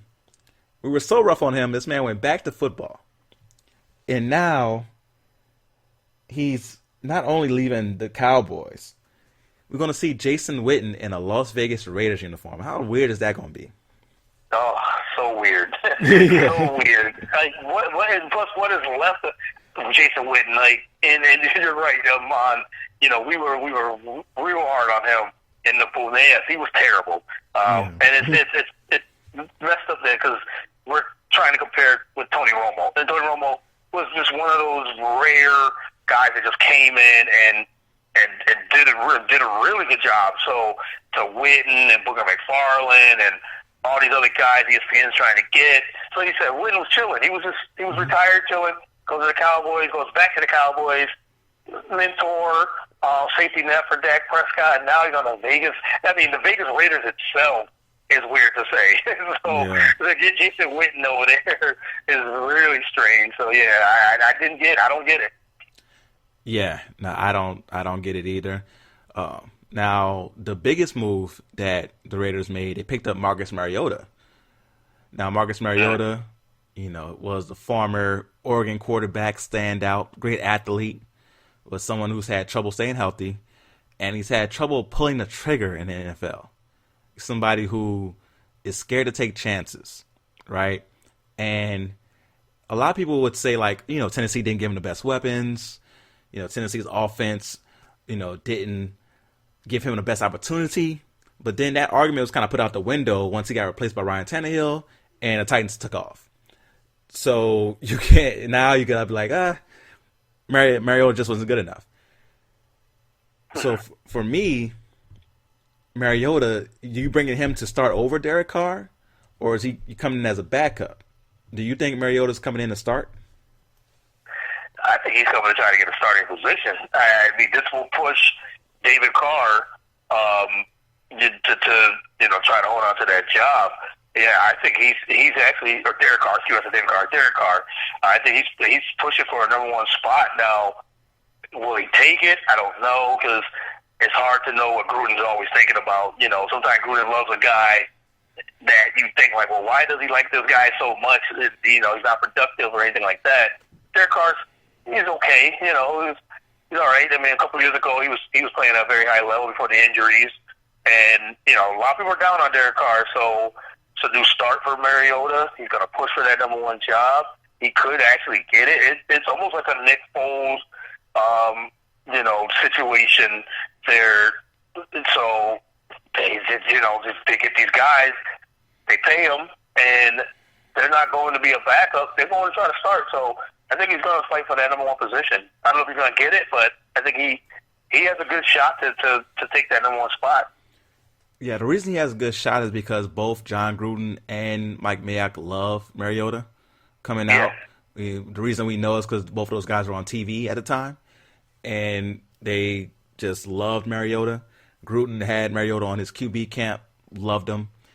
So maybe they think they're the guys who can, save him as far as being a starting quarterback.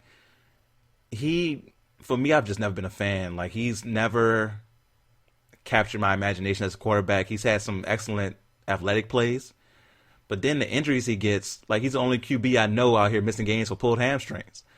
Like, so you like the athleticism, isn't great if, it causes you not to be available. And for him, like I said, he had years that look like stats from like the 1970s. He had years where he was like, he had like 3,000, throwing yards or passing yards, excuse me, along with 12 touchdowns and 15 picks. You're like, how do you even do that in today's game where you just have such little productivity?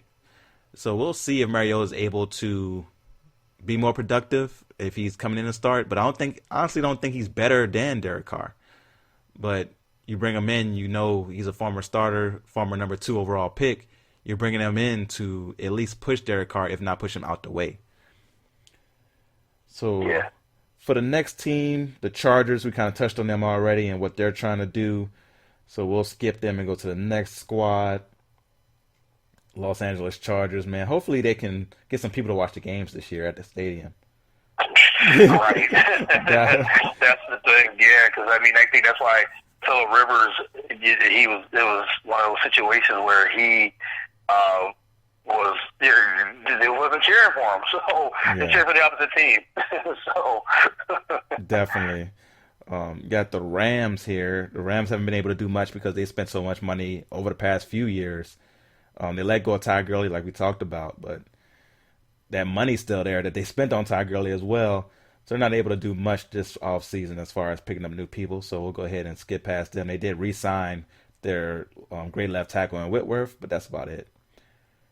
So now we're on Miami. Now Miami is the team that went ahead and gave my man Byron Jones that bag and paid him a lot of that money.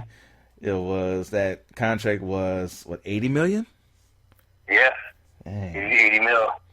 And I do think they have it says between Byron Jones and Xavier Howard, they have the highest paid cornerback tandem in the league.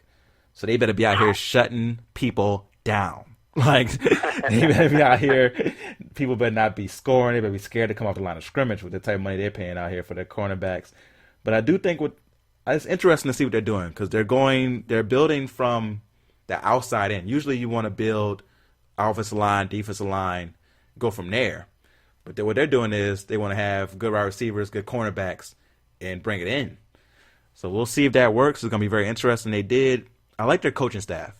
At the beginning of the year, they looked really bad, especially that first game against Baltimore. We all remember Lamar Jackson going absolutely nuts in that first game, throwing like 5 touchdowns. I think they beat him like 59-10, something crazy like that. And as the year went on, they got better. Ryan Fitzpatrick came in, and they became a viable team. They beat New England, which led to New England having to play against Tennessee in the first round. So they had some moments there. So I think that team is going in the right direction. For Miami, do you think that they should go after Tua in the draft?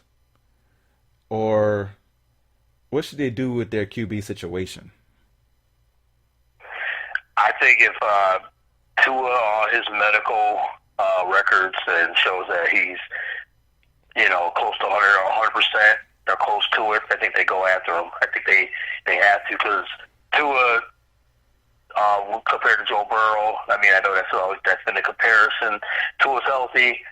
I guess he was the better prospect than Joe Burrow throughout the year. So I guess you can't let a guy like that just slip away if you have a shot to get him. So I think they definitely need to go and get Tua in the draft. And they got 3 first-round picks, so they collected picks. They were like the OKC Thunder in the NBA, just collecting picks. And Miami's got a good shot. They're picking guys. They're just picking up guys. You said Byron Jones, Calvin Noy, Shaq Lawson, Jordan Howard. They picked up a lot of guys. So Miami's trying to build. So I like the improvements that they're trying to add. They're making great progress, and like I said, with those 3 first-round picks, and if they can get Tua, and he is the real deal like he was in college, maybe Miami can finally turn it around. And now with the division going to be wide open, maybe they have a shot. Yeah, it's amazing. They literally have been looking for a quarterback this whole century. Yes, So, Dan Marino. Yeah, Dan Marino retired in '99. They've been looking for a quarterback this entire century. It's 2020. It's been 20 years since Marino retired, and they have not found a quarterback. So hopefully they can find one. Unfortunately, Josh Rosen doesn't look like that guy. He's somebody who, I thought he was just getting the bad end of the stick, getting in bad situations, but maybe he's just not talented enough. But we'll see, man. Like you said, they got a bunch of first-round picks, so it wouldn't be hard for them to move up in the draft either if they have to do that to get Tua. Because Detroit's right there. Detroit could take that chance on them. So we'll see what happens in the draft. It's going to be very interesting watching that draft with no people there. And seeing what happens. But they already said they're going to run the draft. So that's something that we'll be able to look forward to and talk about in these upcoming weeks here. The next team is Minnesota. So Minnesota, we already talked about how they traded away Stephon Diggs. If he didn't want to be there, you got great return for him. So I'm not mad at that at all. Especially, like I said, for a player who doesn't want to be there, that's great. They let go of Xavier Rhodes. Xavier Rhodes was a very good cornerback for a long time, just not last year. You wonder if that was the beginning of the end for him as far as being good. And they also extended Kirk Cousins for, it says here, 3 years, $96 million, which essentially is $66 million more over these next couple of years, with 61 of it guaranteed. Kirk Cousins, man, I just gotta give him props. Just you gotta give him, a round of applause. Yeah, you can't hate the player, man. Hate the game. Like, he's somebody who just, you got to respect what he's been able to do with the money he's been able to make, being a former 4th-round pick on the same team behind the 2nd overall pick in the draft and Robert Griffin III, and turning that into his career so far, which he's made well over, 100? He's got to make over $100 million already. Yeah, I think it's something like, I read something that in a 5-year span, at the end, he'll be making like $150 million. That's nuts. And for me, I've always thought of him as a quarterback who's had, the famous line, he can't win the big one. And then he did win a big one against the Saints in the wildcard round, had some great throws in that game. But is he the guy to get you to the Super Bowl is the question, right? Yeah, and I don't see it. I just don't see it. I don't see it with Cousins, and I think he is, the words of Danny Green, he is who we thought he was. So, he's a solid quarterback in that 10, 15, 20 range. He can win games. He can lead you to the playoffs, but not really win the big one. Like you said, they beat the Saints, but that's, I think, as far as that he could go as far as he can go with Kirk Cousins. And he said because he's one of those guys that he makes a lot of mistakes in big games, and you're paying a guy so much money. Like I said, not hating him. He's the new Heist. He's the Sam Bradford. Just making more money. He's the Heist now. So he started to. I'll just keep getting these. These 1-year franchise deals, $30 million, 20-something million, and Dak might do the same thing. Who knows?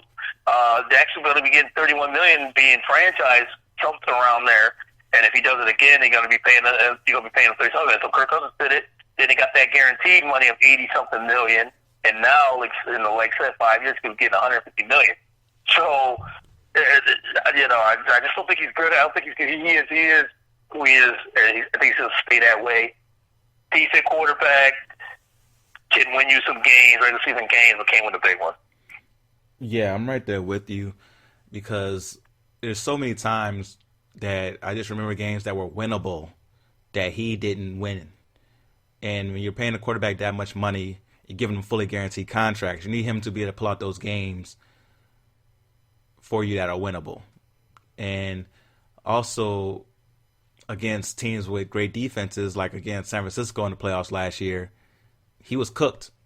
Like he looked cooked coming into that game, where you saw right away he was intimidated. And Minnesota's offensive line wasn't the best last year, but that's also another thing. Like, he's not the most mobile guy. Like, he's not a statue, but he's definitely not mobile. So when it comes to, his offensive line not being the best, he's not somebody who can create something out of nothing like a Russell Wilson can, or somebody like that who's, in that same type of money that he's in. So, yeah, man, like I said, I can't hate on him, though. My man is out here. He's setting his family up, his next family up. He's everybody, like, his family's going to be set up for generations and generations, and he was able to do this starting from being a 4th-round pick out of Michigan State. All right. So the next team on the list is the New England Patriots, who haven't done much. They signed Brian Hoyer today. But the only thing that's been notable is that they were not able to re-sign Tom Brady, or they just let Tom Brady go, which I wouldn't be shocked if they told Tom Brady, like, it was a mutual thing, like, oh, we're going to go ahead and move on. You're 43, and Bill Belichick's been waiting to move on anyway. So we'll see. So we already touched on them a little bit, so we go ahead and go to the next squad, which I'm guessing is my team. We're in the ends here, yes. So the New Orleans Saints. Okay. So Saints fans have been upset with me because I said that Drew Brees at 41, we should try to incentivize him to retire. We should, because at 41, even though he had a good year last year, the limitations are noticeable, right? Deep ball is gone. Like, there's no deep ball. It's not coming back. It's not something that you regain at 41. Those limitations could become more and more over these next 2 years. We re-signed Drew Brees to a 2-year, $50 million contract. And he's one of those guys who's been saying for a long time he wants to play till he's 45. Just like Tom Brady has, right? Yep. Which has put us in a position where we had a guy in Teddy Bridgewater, 27, who could have been our guy for the next 8 to 10 years, and proved in our system that he can work, and improved each and every game. Could have been that guy going forward for us, especially with our defense playing as good as it did last year. The weapons we have, the running game. Like, when we had Teddy Bridgewater in, we ran a much more balanced offense. We had Latavius Murray getting 20-plus carries. We were doing things that made us a winning team. With Drew Brees, sometimes we get into the habit of, we got Drew Brees, he's a legend, he can win us this game. With Teddy Bridgewater, we knew his limitations. We know Teddy isn't the end-all, be-all quarterback, but he's good enough to win you games when you have the right pieces around. And people love Teddy. It was an easy transition. The fans loved him. I was at the game when we played against Tampa Bay, and people were in the crowd yelling, Teddy, Teddy, Teddy. So the people love Teddy. And I think it was time for us to move on from Drew Brees. I understand you don't want to see Drew Brees go to another team. But I honestly believe if we were like, we want you to retire, we want Teddy to be the guy, Drew would have retired instead of going to another team. I don't know if he was as determined as Tom Brady to prove himself on another squad away from Sean Payton. Because Sean Payton and Drew Brees from the outside looking in, have a much better relationship than Tom Brady and Bill Belichick had. Right? They seem like they're actually friends, care for each other. With Bill Belichick and Tom Brady, it seemed like it was business. Like, I know you're one of the greatest coaches of all time, if not the greatest. You're one of the greatest quarterbacks of all time, if not the greatest. We're going to make this work. With Drew Brees and Sean Payton, it's more of a partnership with the offense and what they do. And I can see why you don't want to, let Drew go. Now, outside of that, we did sign Emmanuel Sanders, big pickup. Love that pickup. We needed a second receiver because the production of Michael Thomas compared to the rest of our receivers was kind of embarrassing almost. So we needed a second receiver to take some of that pressure off of him and also just to give the defense more to worry about. So I do like that. So I like that move, but I'm also unsure of the future, especially with us saying that we want to make Taysom Hill the guy after Breeze retires, when Taysom Hill is going to be 30 years old here in a couple months. So for me, I'm a little worried about the future, but I think this upcoming season will still be very good with the team we have. People forget we won 13 games last year, and we were the first team ever to play in the wild card round after winning 13 games. So it's just it was bad luck of the draw, even though we should have beat Minnesota. We didn't.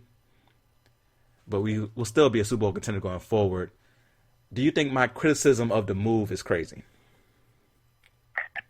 No, it's not too crazy. I mean, I get what, the future with without Drew Brees, but if you got Drew Brees playing still at a high level, because he had a great year and he got hurt, but he was, after he got came back, he was really playing. And we know his flaws now. You said the deep ball is not there. That's just being 41, wear and tear.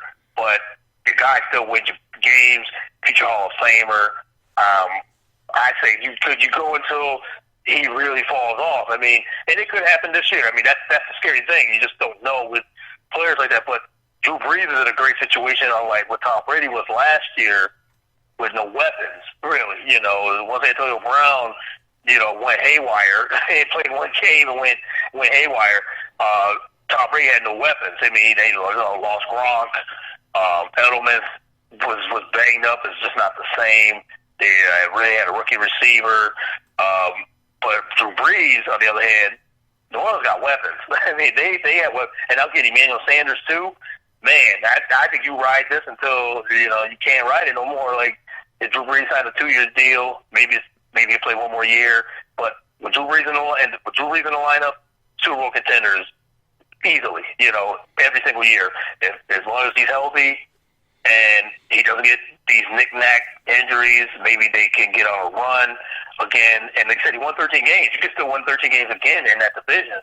So I say you ride it out, and I worry about the future in a couple of years.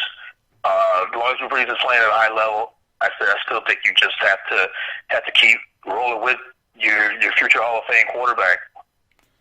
Yeah, I definitely understand that. And, for me, people got to understand I'm a huge Drew Brees fan. I'm probably going to be there when Drew Brees gets inducted to the Hall of Fame and be one of those guys yelling as he talks.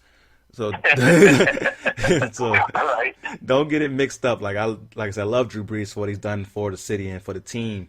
But at a certain point, you just have to be like, all right, you've done great things for us. I don't mind if they give him a position in the front office where he doesn't do anything, but just shows up to events and smiles and gets paid millions of dollars to do it. But you... Yeah, I didn't mean to cut you off to say this. And then another shot at Super Bowl, maybe two shots at Super Bowl, at that chip on Drew Brees' shoulder, he's always played with that chip on his shoulder. He's got the one Super Bowl, which is great in itself, but to get multiples, which a lot of quarterbacks don't have, you got your Peyton Mannings, a guy that won later in his career, John Elway won later in his career too. Then you got those like Tom Brady and Joe Montana. These guys got multiple Super Bowls. So to get that second one, even Aaron Rodgers got one. But to get that second one, and they're like, okay, this really solidifies, even though he's a Hall of Famer, top 10 quarterback of all time, this really solidifies, you got two shots, two more years, one more year with Drew Brees, I think you just take it. Yeah, no, I definitely understand that. And we'll be a Super Bowl contender again if healthy, because our defense, when healthy, is a top 10 defense. Yeah. So we'll be right back there. So I definitely understand that. We're going to skip past the New York teams. They have done nothing to be better. Pittsburgh has made some moves, but nothing really, really noticeable. San Francisco, I like what they did as far as re-signing who they've re-signed. Nothing crazy. They did lose Emmanuel Sanders, though, which I think is going to be big, and also traded away DeForest Buckner, which we talked about with the Colts earlier. We'll see if that team... Just one thing on them. Do you believe Jimmy G is that guy? that's a tough question. A good question, a tough question, because I sometimes do, and I sometimes don't. So it's one of those things. He's a quarterback that another quarterback could win you a lot of games, like he did. But I mean, we got to give a lot of credit to that defense, that running game, the three-headed monster with Mostert and Matt Breida and Tevin Coleman. Shanahan as a good coordinator, or a good coach, I should say, good offensive coach that just calls great plays. So they rode the wave of such a really good season. Jimmy G is good enough. I think he is good enough because he was right in it in the Super Bowl. He was going toe-to-toe with Mahomes.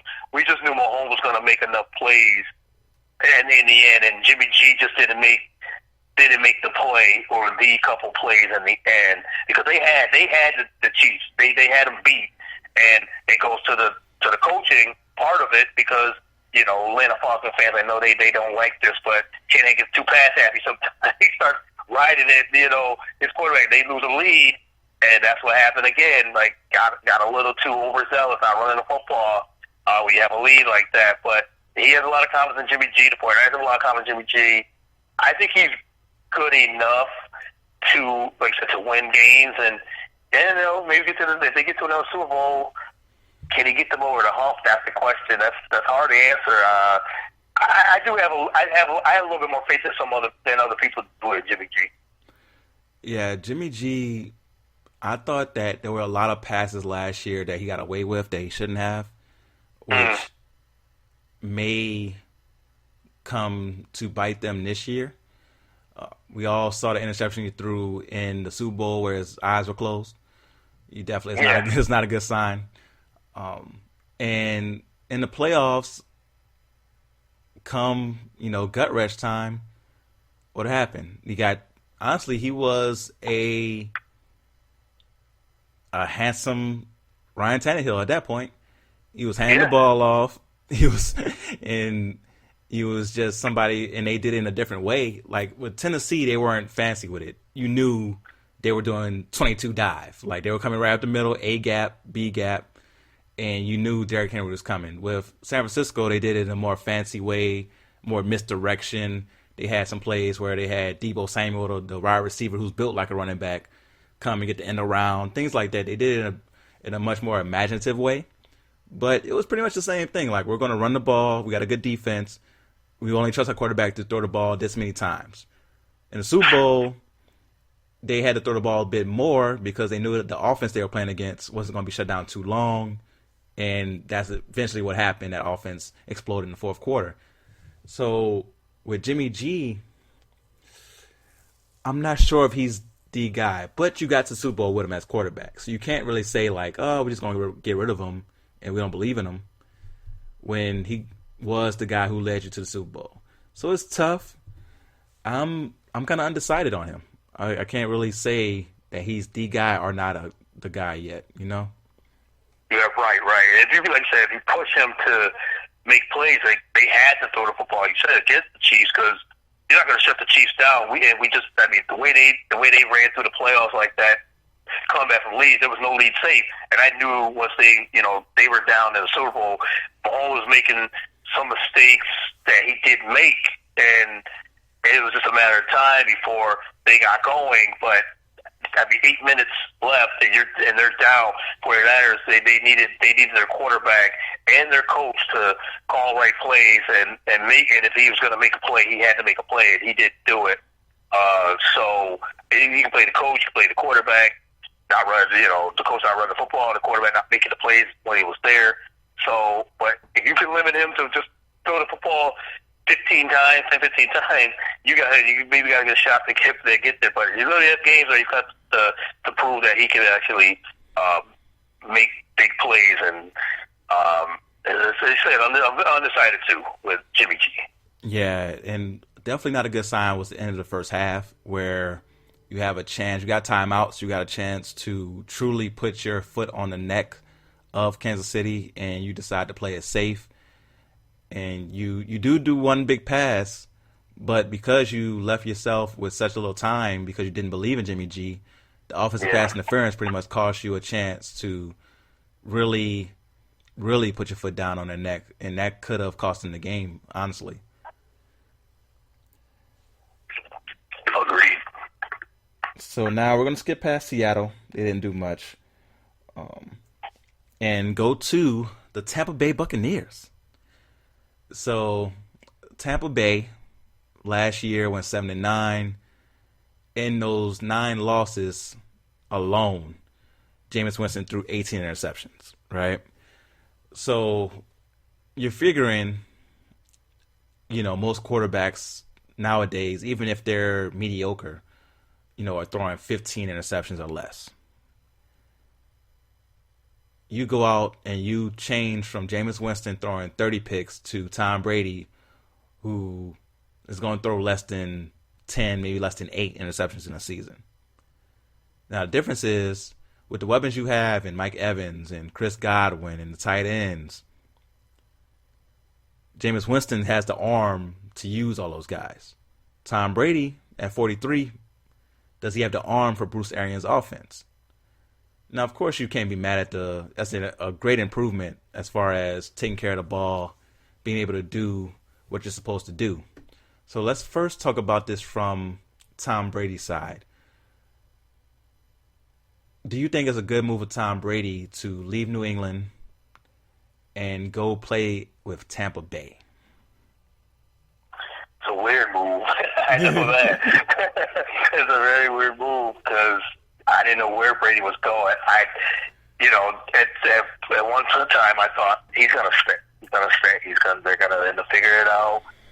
But the relationship was fractured between him and Belichick and Robert Kraft. Kraft loves Brady like a son. And as you said earlier, Belichick and Brady was more of a business deal. And once they didn't get Brady help, because at this point in Brady's career, he needs help. He needs a tight end. He needs some good running game, and he needs receivers. He didn't have any of that last year, even though New England still won 12 games. But that defense was tremendous last year, especially in the first half of the year. So Brady didn't have to, do too much. But you can see that the skills are falling off a little bit. I mean, it's going to be 43, 44. So, we haven't seen this. So, as much as Brady and the TB12 brand, maybe for his perspective, for the brand of Tom Brady, it's a good move because now he said, I want to get a fresh start. People think I'm done. I signed a 2-year deal. Let's go to Tampa Bay. So he looked at the landscape saying, okay, who has the best talent? It was either the Chargers or the Bucks. You had the Raiders that was looking at him. So he picked the team that was 7-9, as you said. James Winston threw a lot of picks. He was on that 30-30 club, 30 touchdowns, 30 interceptions. So you don't see that as much at all. Brady doesn't turn the ball over, so he helps. And Bruce Arians, I think, he'll adjust. He'll adjust to the quarterback he has. I think Brady still has enough arm strength, though, especially with those outside receivers. That I think that's going to help him out big time. So I think for Tom Brady and his brand, I think it was a really good move. Arians will work wonders with him. He still wants to prove. I mean, he comes in already legitimately saying, 6-time Super Bowl champion, arguably the greatest quarterback of all time. That's already respect right there. So he comes in the locker room as, I'm the leader now. We were a quarterback away from even just making the playoffs. So they will improve. Good enough offensive line. And then, like I said, Evans, Godwin, the tight ends, Ronald Jones at the running back position. That's a very ideal place for Tom Brady. So I think it was good for him and his brand. Yeah, no, it's crazy because I mentioned earlier, we've seen quarterbacks who had to change teams late in their career. Brett Favre, Joe Montana. Basketball, we've seen it a lot. With basketball, it seems like those players we want to forget about. We want to forget about Hakeem Olajuwon with Toronto or Patrick Ewing with Orlando and those type because basketball players, once they kind of fall off, it's a hard fall. with quarterbacks, it could be a little different. It could be a softer one. Like with Joe Montana, he was good with Kansas City, actually. So you have those situations. You know, Brett Favre was good in Minnesota. So you have situations where those quarterbacks, Peyton Manning, of course, is the perfect example. He was great in Denver. So quarterbacks can do it. Now, no one was as old as Tom. And as great as quarterbacks were, Tom Brady having been a 6-time Super Bowl champion, for him to change teams just is crazy, right? And it reminds me a lot of when Michael Jordan went to the Wizards. Now, of course, Michael Jordan, was off for 3 years, and it was a different situation. But when Michael Jordan went to the Wizards, it's like, all right, this is the greatest player of all time going to this team that isn't known for success. Now, I think Tampa Bay has a lot more talent around Tom Brady than the Wizards had around Jordan at that time. They had a lot of young people, and, one of the biggest busts of all time in Kwame Brown. But for me, with Michael Jordan was still good. He still was getting you 20 points a game. He was playing at an all-star level, and he had great moments. So I think that's what version we're going to get Tom Brady. He's going to have great moments. Like Michael Jordan still holds the record for being the oldest player to score 50 points, right? People forget about things like that because you forget about the time with the Wizards, but he still had great moments. Tom Brady's going to have great moments, but is no longer going to be great consistently. There's going to be a time where Tampa Bay, even though they have a good defense, is going to need Tom Brady to be great. And will he be able to be great? Not just take care of the ball, but win you a game. Right. And at this stage of his career, I can see him getting Tampa Bay to the playoffs, but I don't see Tampa Bay being a true Super Bowl contender when it comes to those games where you need your quarterback to win you a game. Yeah, that's a good point because, I don't see them winning a Super Bowl either, even if Tom Brady has, one of those years where it's like, okay, I can still pass for 4,500 yards, get 30-plus touchdowns, less than 10 interceptions. It's a great year. I guess for the short term, for those 2 years, they're going all out. All their chips are all on the table, middle of the table. We're rolling with Tom Brady, with Bruce Arians calling the shot, and Bruce Arians like to throw that football, like to get that football down the field. Can Tom Brady do that on a consistent basis? I don't know if he can still do it. Like I said, I still think he can throw the deep ball. The short to medium range, Tom Brady's a monster at that. So that's what they might have to do with him, pick him apart like that, and then maybe play action, and then he can push that football down. He doesn't have to arm shift anymore like a Winston does. But like I say, is he still Tom Brady? Yes, he's still Tom Brady. Still, they needed a guy. They needed another quarterback, that doesn't turn the ball over, and he was one of the best options out there. So, but like you said, it's weird. It's very weird seeing going to see Tom Brady over there in Tampa Bay, but he's going to that nice weather in Florida, and like I said, the TB12 brand itself. He just wanted a new start. So, I can see him being playoff contenders, but not Super Bowl contenders. Yeah, we're on the same page there. And for their former quarterback, Jameis Winston, what should he do? Like, what? I'm not really hearing much, interest in him. I've heard one idea. Somebody say he should go to the Saints and back up Drew Brees and become the guy after Drew Brees leaves, which would be interesting, but I don't think we could afford him with the money he would want. So what would be, if you were Jameis Winston's agent, advisor, what would be your advice to Jameis Winston? Get a job. That's it. The fact that at this point, I know former number 1 pick, he had a good year. He had a really good year. He passed almost 5,000 yards, over 5,000 yards. There was interceptions, which is terrible. But he had one of his best years. But he's a guy that just turns the ball over. And but if I was him, if I was his agent or advisor, I'm like, we got to find you somewhere where you can actually maybe get a shot. Might be a backup. You might be Marcus Mariota, who was in that same draft class we talked about earlier. Maybe fight for a position somewhere. I just don't know where. We talked about the Chargers. I know there's no interest there with Winston. Carolina, they probably they can't. They just got Teddy Bridgewater, so he's not going there. Mariota, like I said, he got a job, and so Nick Foles, he went to Chicago. So there's not a lot of places for Jameis to go. So I would just tell him, you might have to just be humble right now. We'll find you something. Let's get a backup position. Maybe you can fight for a starting position because there's going to be injuries. So go to a team. New England could be an interesting spot. I mean, you could replace Tom Brady there.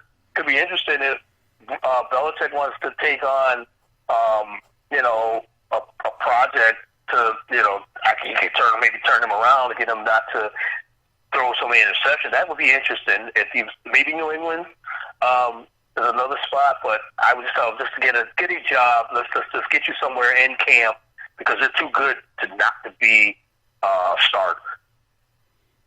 Yeah, now I think he's a starting quality quarterback, but like you said, the options for him to start are just limited because the other teams that need a QB are going to be getting QBs in the draft. Cincinnati, Miami, Detroit maybe.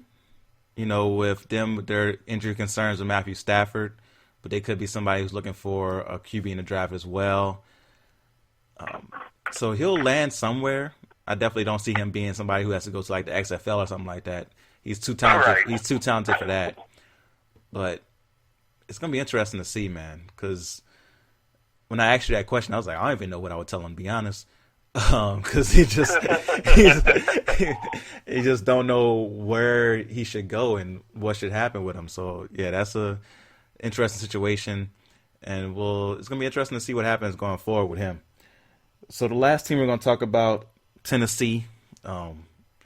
So their big move was extending Ryan Tannehill for $29.5 a year and franchise tagging Derrick Henry.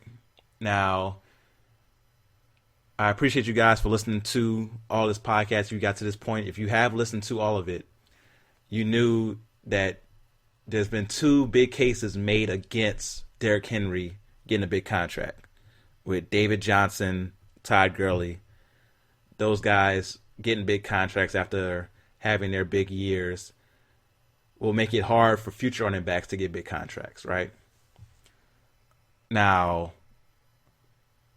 but with Derrick Henry, he led the league in rushing, carried you. Basically, once you put Tannehill in the lineup, your game plan was we're going to run, pass when need. Play action, pass, run, play action, pass.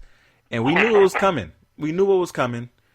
And in the playoffs, that got even more amplified because they were like, okay, we're only going to throw the ball exactly when needed. We're going to shorten the game as much as possible. And Derrick Henry put up some historic numbers in the playoffs. I just feel like stud running backs should get rewarded for carrying the load and not be penalized because they're running backs. And this is a prime example of a position holding the player back and they're not getting paid by their production. So if I was Derrick Henry, I'd be pretty upset. But with Tennessee, do you think that they did the right thing in paying Tannehill and franchise tagging Derrick Henry? I don't think so. I think they made a mistake paying Tannehill that much money. I know there was rumors that they were looking at Tom Brady, which would have been an ideal spot too for him. But once they got out of running, or at least Tom Brady was showing interest, whatever happened, they said, we're going to pay Tannehill. This guy came in and had a really good year. Like, I mean, they can't fault to forget there's money, but is he worth it?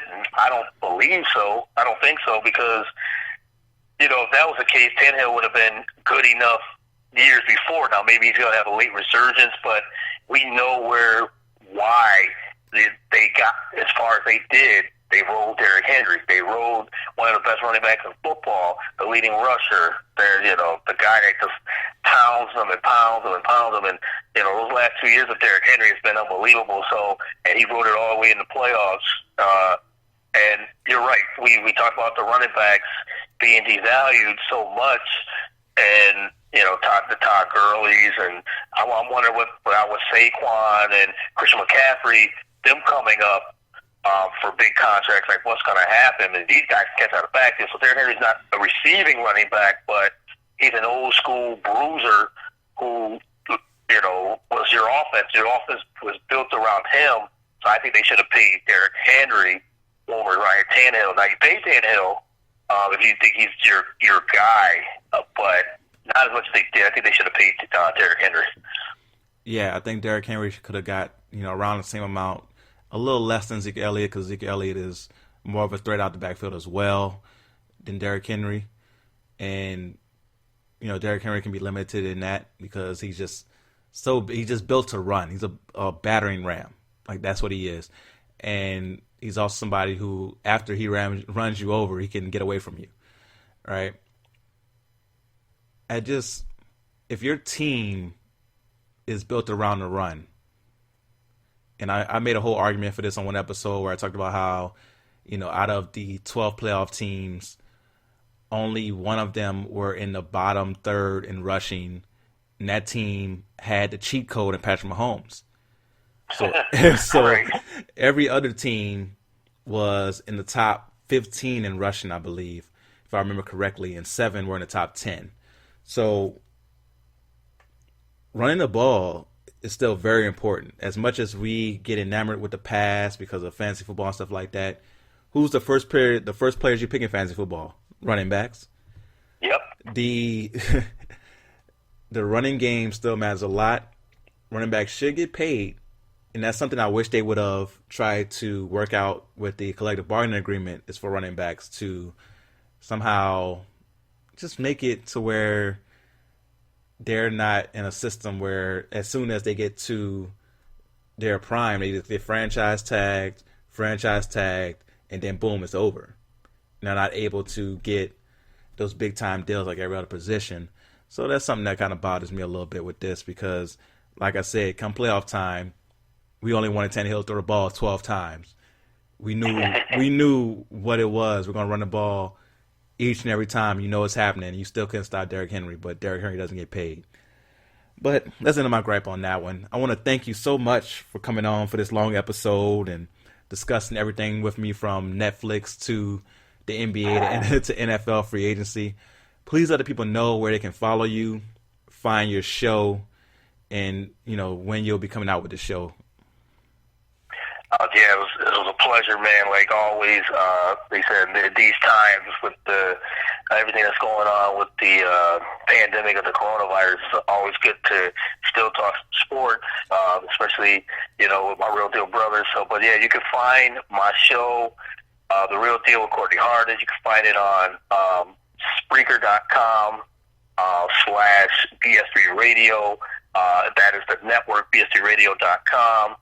You can follow it on Twitter at Get The Real Deal. Follow me on Twitter at Courtney110979.